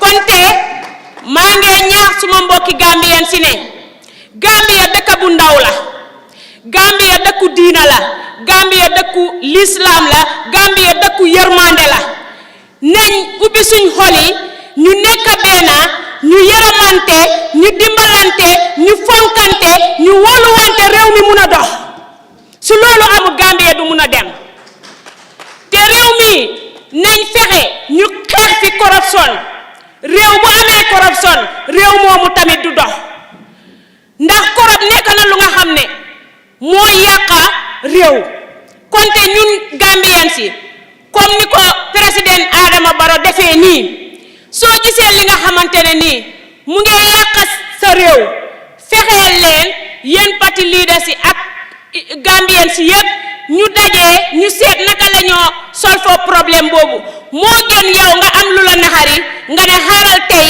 ma dem fajee ko social media amut njëriñ ndax fii ku fi dem si social media nga yàq Gambia yow sa bopp nga yàq because Gambien nga ndax ID card bi benn la konte dañ war a jël réew mi ñu bootu si gannaaw président bi ñu defal ko fii Adama Barrow nekkut force président fii président am na muy Jawara dem na Yaya Jammeh nekk na fi dem na Adama Barrow daf fee jógee because fii ku fi yàlla teg rek danga fee tegu konte ku fi yàlla teg dañ ko war a nangul li ko fi yàlla tegee yow tam si la fi yàlla tegee ñu nangul la ko réew mi dem waaye soo xeexee Adama Barrow yow tam bàyyi sa xel ne soo toogee ñi xeex la fii loo fi lebre rek loolu lay laay fay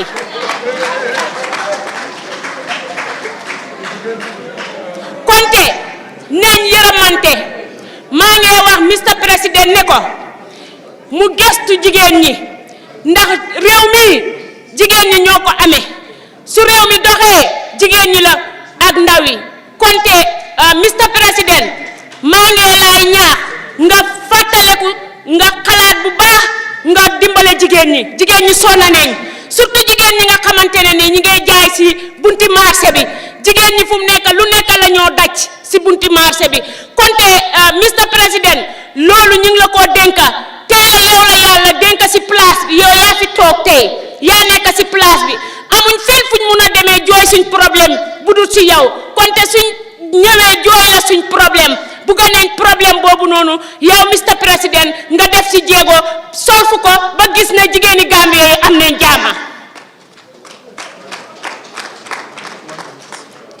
konte maa ngi gërëm suma mbokki jigéen yi yëpp di gërëm yuut si di leen ñaax rek ne réew mi ñun ñëpp a ko bokka ñu moytu social media bi di ñaan yàlla musal ñu si suñ dëkkandoor yi nga xamante ne ni ñu ngi nekk fii Sénégal li leen dal yàlla musal si Gambien si konte maa ngi ñaan jàmm si Gambia di ñaanal jàmm Gambien si di leen wax na leen wax dëgg neex yàlla réew mi kenn mënu koo xar ñaar bennoo rek la ñoo mun a def réew mi dem suñ bennoo réew mi du dem jërë ngeen jëf wasalaam asalaamualeykum wa rahmatullah. One of the things I like about Gambian women, it does not matter how many men they stand before, they always come out and shine forth. So put your hands together for now receive Honorable Alhaji S. Dabo from the UDP or representatives to have a photo session with the president outside there. Bismillahirrahmanirrahim. Your Excellency, the President of the Republic, Mr. Adama Barrow, the Vice President of the Republic,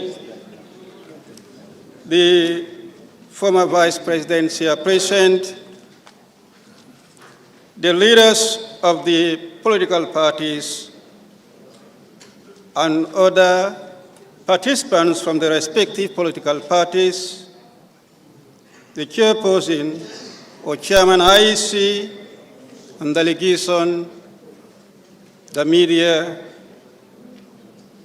all other invited guests, the cabinet ministers.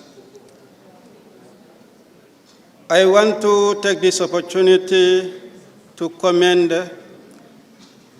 the President for the initiation to have this national dialogue. Having taken that, personally, I feel very much honored to be given the task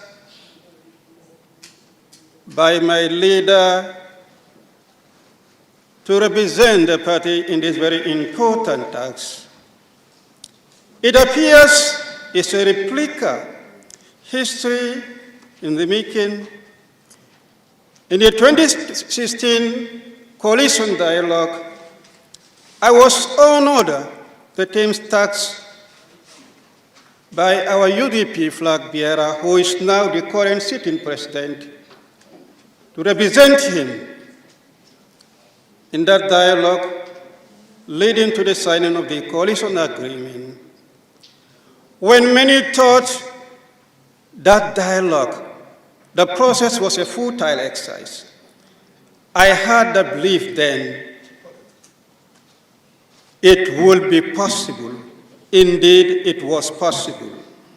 If I've been honored to be participating in another important dialogue of that nature, I believe my personality and representation in that, and now in this, I am saying it is going to be possible. Honorable, Your Excellency, and the Vice President, this dialogue, as earlier on alluded by the moderator, people ask why now? And he asks why not now? Then I add, it's better late than never. The moderator rightly alluded, facing with the current realities, both national and sub-regional, there is a need for this dialogue. And really, that is the situation. If we should say, why now? It could not have a better time, come at a better time than now. We are aiming to have the Gambia that we can all yearn and live proudly as Gambians. This was the anticipation in 2016. We are still yearning and standing by that to see that dream we had in 2016 is realized. Your Excellency, to have peaceful country that key stakeholders, the politicians, our religious leaders, of course, in general, the citizenry are very important. In this process, all efforts must be done to ensure all are represented. I understand today is the launching where we are reflecting on the team. And also we'll have another day where we'll have broad participation, about 500 members. I would say we should not limit to that. We should go beyond that. Let it be a form of national consultation. When we have the National Preparatory Committee, I would not know whether the institution that represents the political parties is part of this committee. If not, it can be included. Then we task this committee to do thorough national consultation, region by region. We should not limit to only the gathering that we'll have on the 16th. It should go beyond that, so that all voices and all concerns are heard. Your Excellency, our cultural norms and values, the Gambia, we are always promoted that we are among the best in terms of culture and values. Upholding this, that should be an utmost concern. Many a time, it is our young folks, and I believe the way things are going, we need to put our cultural norms and values to the knowledge of our young people. Honorable, Your Excellency, if you go to our communities, usually we tend to get disputes here and there as a result of land management. We have in place what is called Land Commission. I'm not sure whether the Land Commission is functioning If not, or if so, it is not as expected. If we want to do away with violence in our communities, the issue of the land, the policy around the land should be looked into. Your Excellency,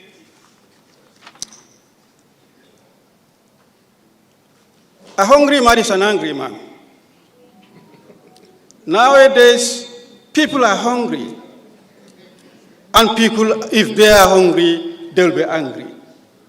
Food self-sufficiency, how that can be addressed, should be an utmost responsibility and concern. It is not only about management, but also about generation. How do we maximize our production base? That is what we can look into when our people are hungry and they become angry, to silence them down. Your Excellency, Anti-Corruption Act is in place. We should have the political will and commitment in fighting against corruption. The Anti-Corruption Commission should be enforced and should not also come to be like the Land Commission.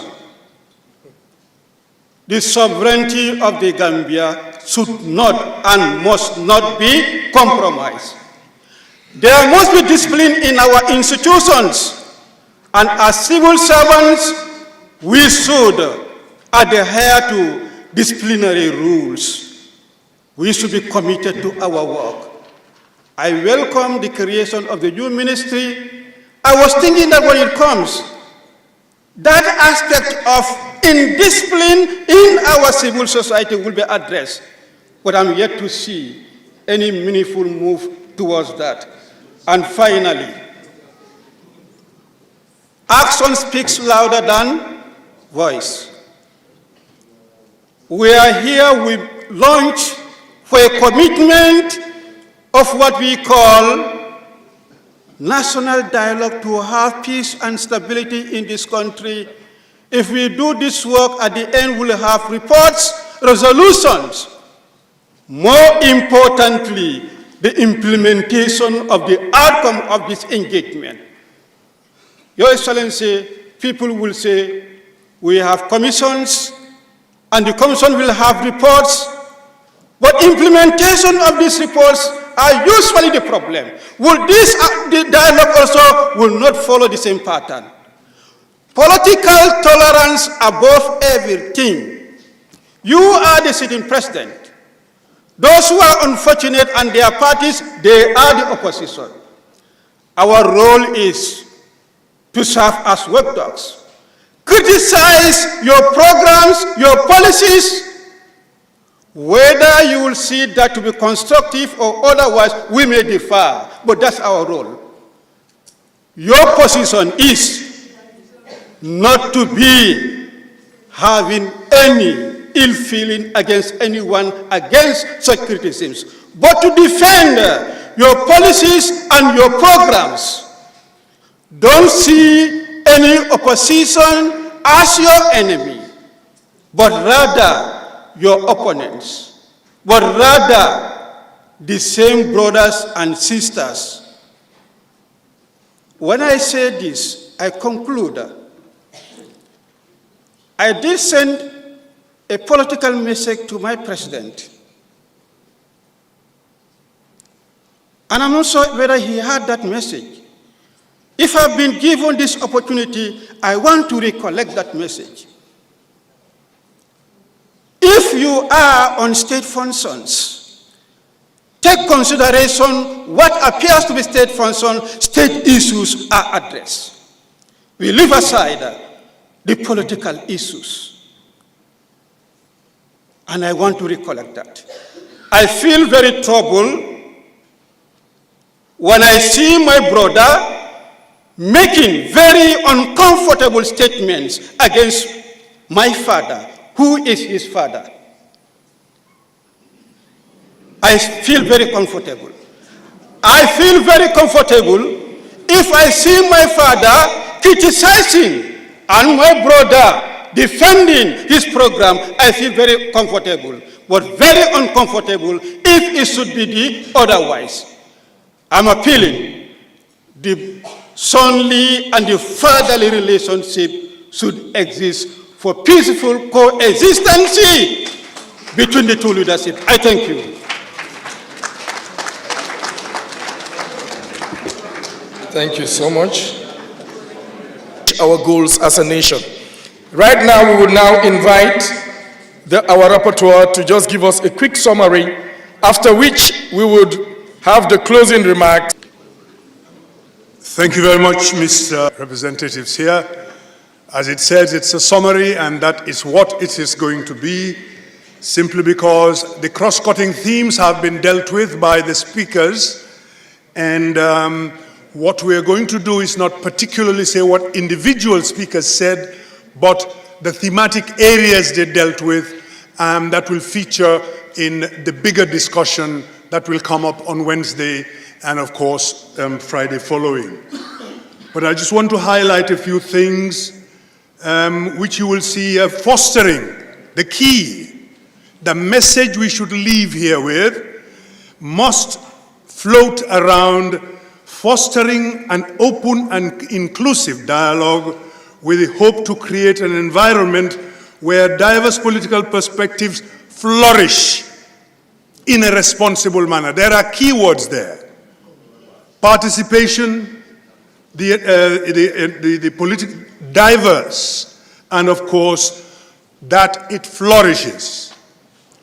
Well, if you have a garden, people who have gardens at home, you know what you do with your watering can in the morning.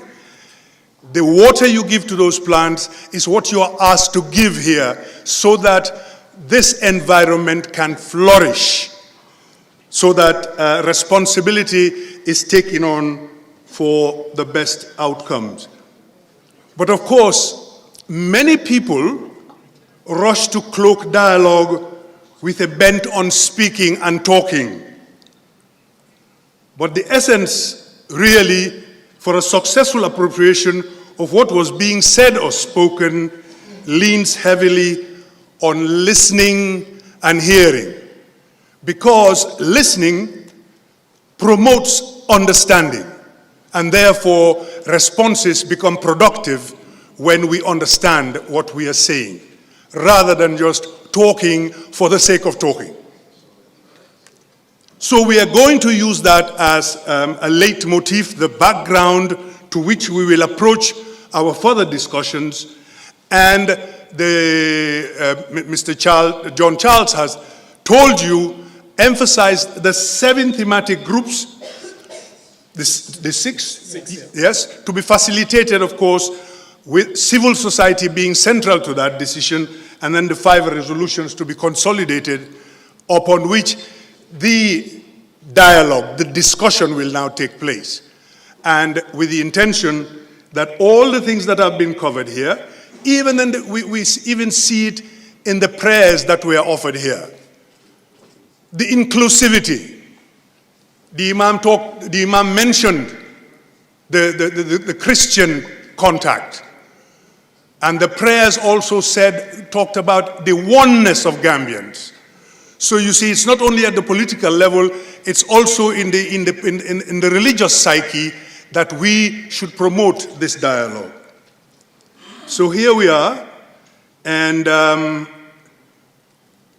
in the remarks of His Excellency, you will see how well it was taken that this sort of a discussion is absolutely necessary.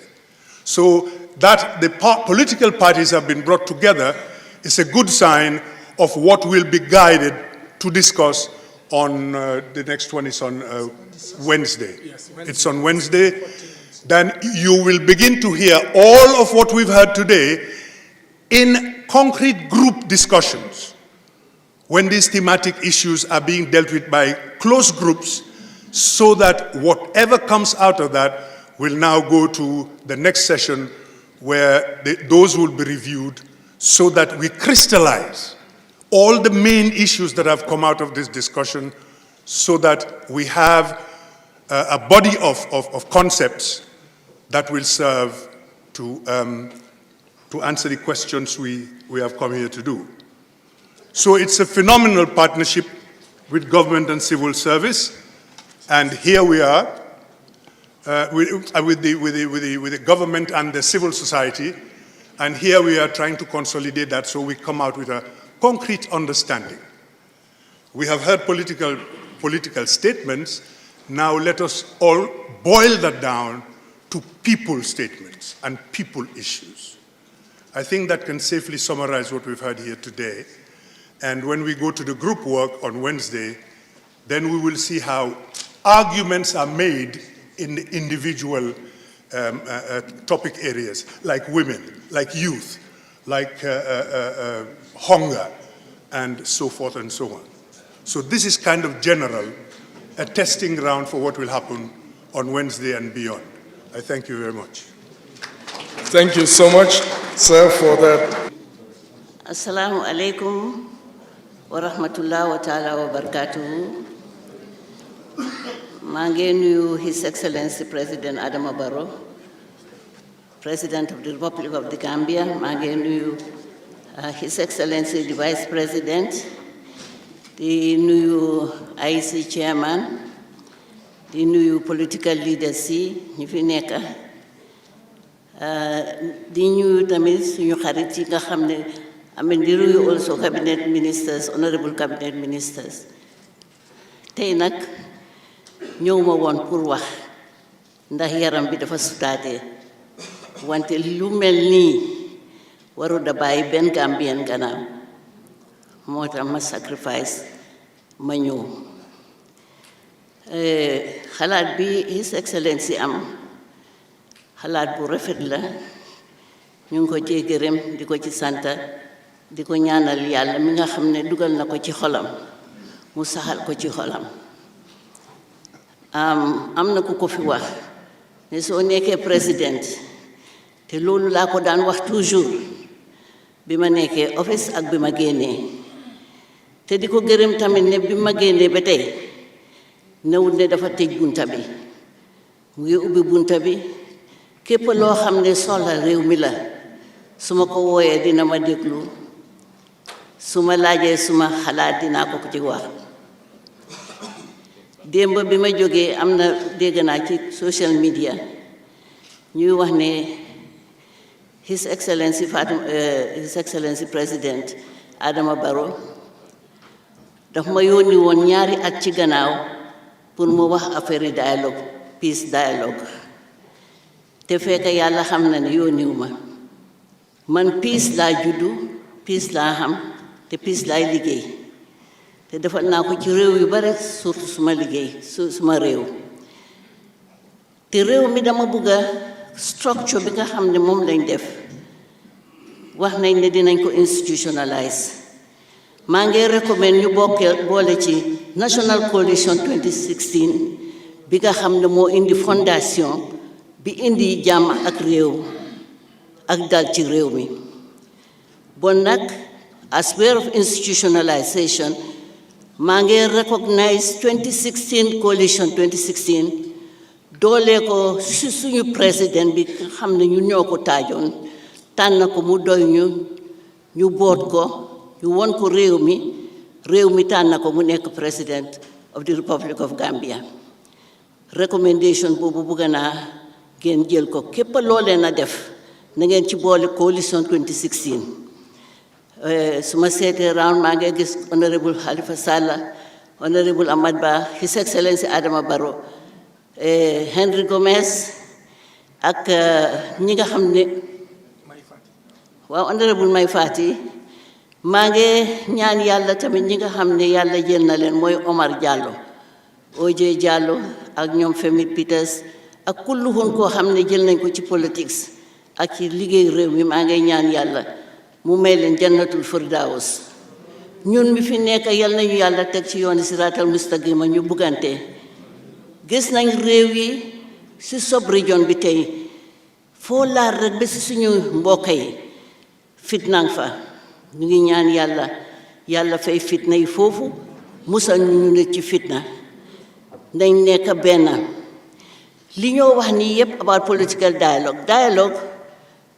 dialogue lii yaayi dialogue mooy peace stability and security mooy yaay bi so suñu jubluwaay suñu long term ultimate goal mooy ne naka la ñoo amee liggéey together ñu have peace stability and security su ma wax mooy maa ngi recommandé toujours loolu lay waxtaan ak His Excellency the President mooy His Excellency the President jéemal reform agenda bi nga xam ne National Coalition 2016 moom lañ la jox nga jël ko def ko sa nguur jéemal nga enforce reformment si mooy constitutional reform land commission national reconciliation and truth and reconciliation judiciary reform civil service reform security reform li ngeen fi wax yépp nañ ko tënk ci suñu waxtaan àllarba te maa ngi recommender instead of ñu wax ne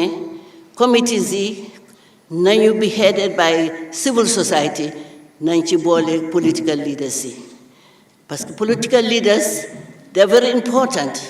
They are the critical ingredients of any progress.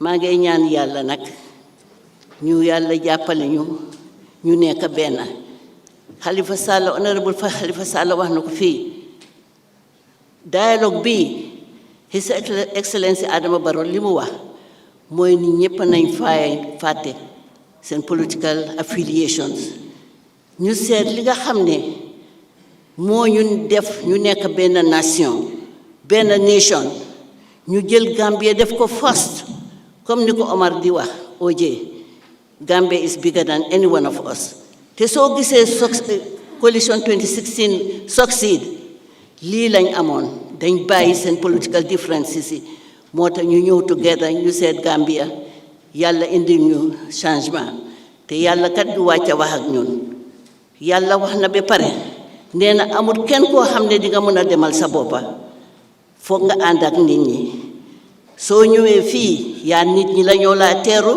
soo ñibbi nit ñi ñoo laa gunge bon nag amul kenn koo xam ne dangay wax ne danga comme suma yaay ni mu koy waxee doxi nag xooram gisuloo nag suy dox ni mooy def nii lay def boppa bi suma boppa bon nag nañ nekk benn ñu bootu ci gannaaw His Excellency President Adama Barrow ñu def dialogue bi loo xam ne lu am njëriñ la yàlla mun ñoo wàccal barke sutura jàmmoo ak bennoo ñi jiitu depuis 2016 ñu ngi ñaan yàlla ak ñi leen toppa yëpp yal na leen yàlla may jannatu firdaws His Excellency Adama Barrow li ma koy ñaanal toujours nit ñi xamuñ dañoo wax ne man maa Adama Barrow la man nekkaluma Adama Barrow man suma réew laa nekkaluma benn political party ñëpp man réew mi laa lifin réew mi nag su fekkee ne His Excellency Adama Barrow moom lañ taaj man li alxuraan wax moom laay dundee moom laay jëfoo nee na ku ñu yàlla taaj dañ ko jàppale su sa waxtu jotee nga toog keneen jàppale la maa ngi ñaan yàlla nag di jégalu ci wax bi da wax neexut su ma fi waxee loo xam ne jubut ci man la loo xam ne jub na nag ci yàlla la léegi His Excellency Adama Barrow maa ngi laa ñaan mbootu bi dangay gën a yaatul mun naa laa dimbale ma ñëwal la mbootu yokkal la mbootu bi nga boot ñëpp xalaat ñëpp amal ñëpp yërmande boole ñëpp ci liggéey bi su boobaa rek wagon bi nga ubbi moto bi nga taaj ñëpp dinañ ci xej ñëpp dinañ ci gis seen boppa yal na yàlla def jàmm ci Gambia ak Sénégal ak réew yi ci deseeb allahumma salli ala Muhammad. Thank you, Your Excellency. Take your seats, ladies and gentlemen. I'm going to invite His Excellency the President, but I want us to do something, and in appreciation of what His Excellency has done, please let's give a standing ovation to the President of the Republic, His Excellency Adama Barrow, and welcome him to the podium to give the final remarks. Your Excellency, sir.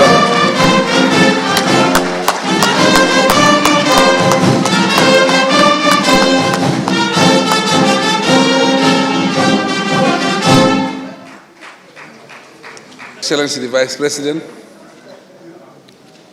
party leaders here present, cabinet ministers, distinguished guests, ladies and gentlemen. My final remarks will be a very short and a very simple one. It is an honor for me to receive all these political leaders today at the State House. And I think today we are making history. We are making history in the sense that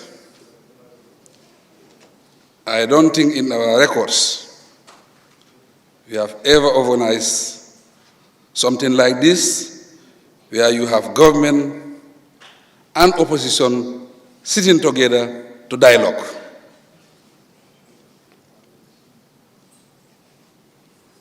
I have always been saying it. All the countries that have developed, they are all peaceful countries. Even at our level, the compounds that progress and develop, they are all peaceful. Communities, regions cannot develop without peace. And we cannot achieve peace in our country if we are not talking to each other. We must be talking to each other, and the best way talking to each other is to interface. And today, my team and the civil society and the people that have given the responsibility to coordinate this dialogue, I seize the opportunity to thank them for all the hard work. I thank them for being patriotic Gambians. Mr. Jones talked about criticism. We are always happy when we are criticized, because it always helps us in running this country. It can always help us when we are discussing about this country. It can always help us when we are drafting policies, how to make this Gambia a better country for all of us. And I think this dialogue have also given me another opportunity to meet my political colleagues, meet some of my friends that I missed so long. Abla Jame is among them. I think since after the 2021 election, I haven't seen him. So I think I will organize such a meeting again in a very short time so that it will give me opportunity to meet some of my friends. You talked about a lot of things. Civic education, cost of living, land management, security, national unity, rule of law. These are all important as far as democracy is concerned. We are a young democracy. We are doing everything possible to build a strong foundation of democracy going forward. And we are open, our doors are open. My wife spoke just now, Fatmata Tambajang. We always talk. She's still having my number. So my doors are open. If you want us to discuss about this country, I am always available. I have no other work now. I was doing business, but now I'm not doing business. Now I'm running a country. That means I have to listen to the people and I have to open my door so that I will discuss with Gambians who have ideas and opinions for us to move this country forward. I listened to my brother, Alaji Dab.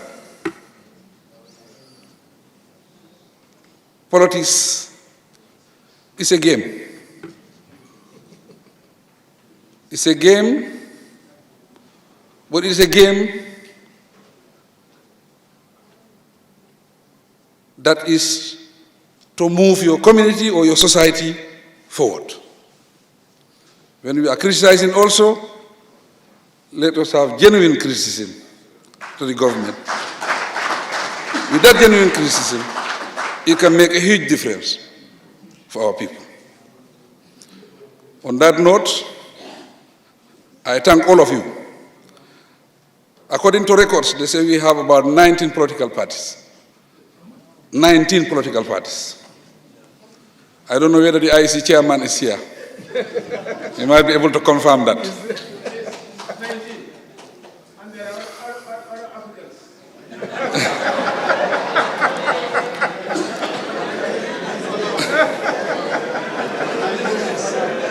But one thing is a takeaway in this. We are very happy that all politicals that we are invited, they are all here either through their party leaders or they are represented.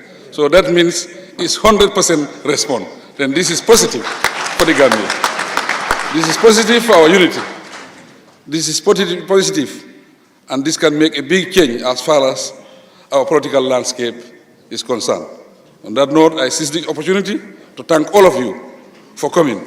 Be assured that all what you have said here is noted. Our technicians are here. It will be noted, and we will dialogue on it and see how best we can put some of your concerns into our policies and make sure that it will benefit the Gambian people, because we are all representing the Gambian people. I thank you. So now we will ask the political party leaders or their representatives.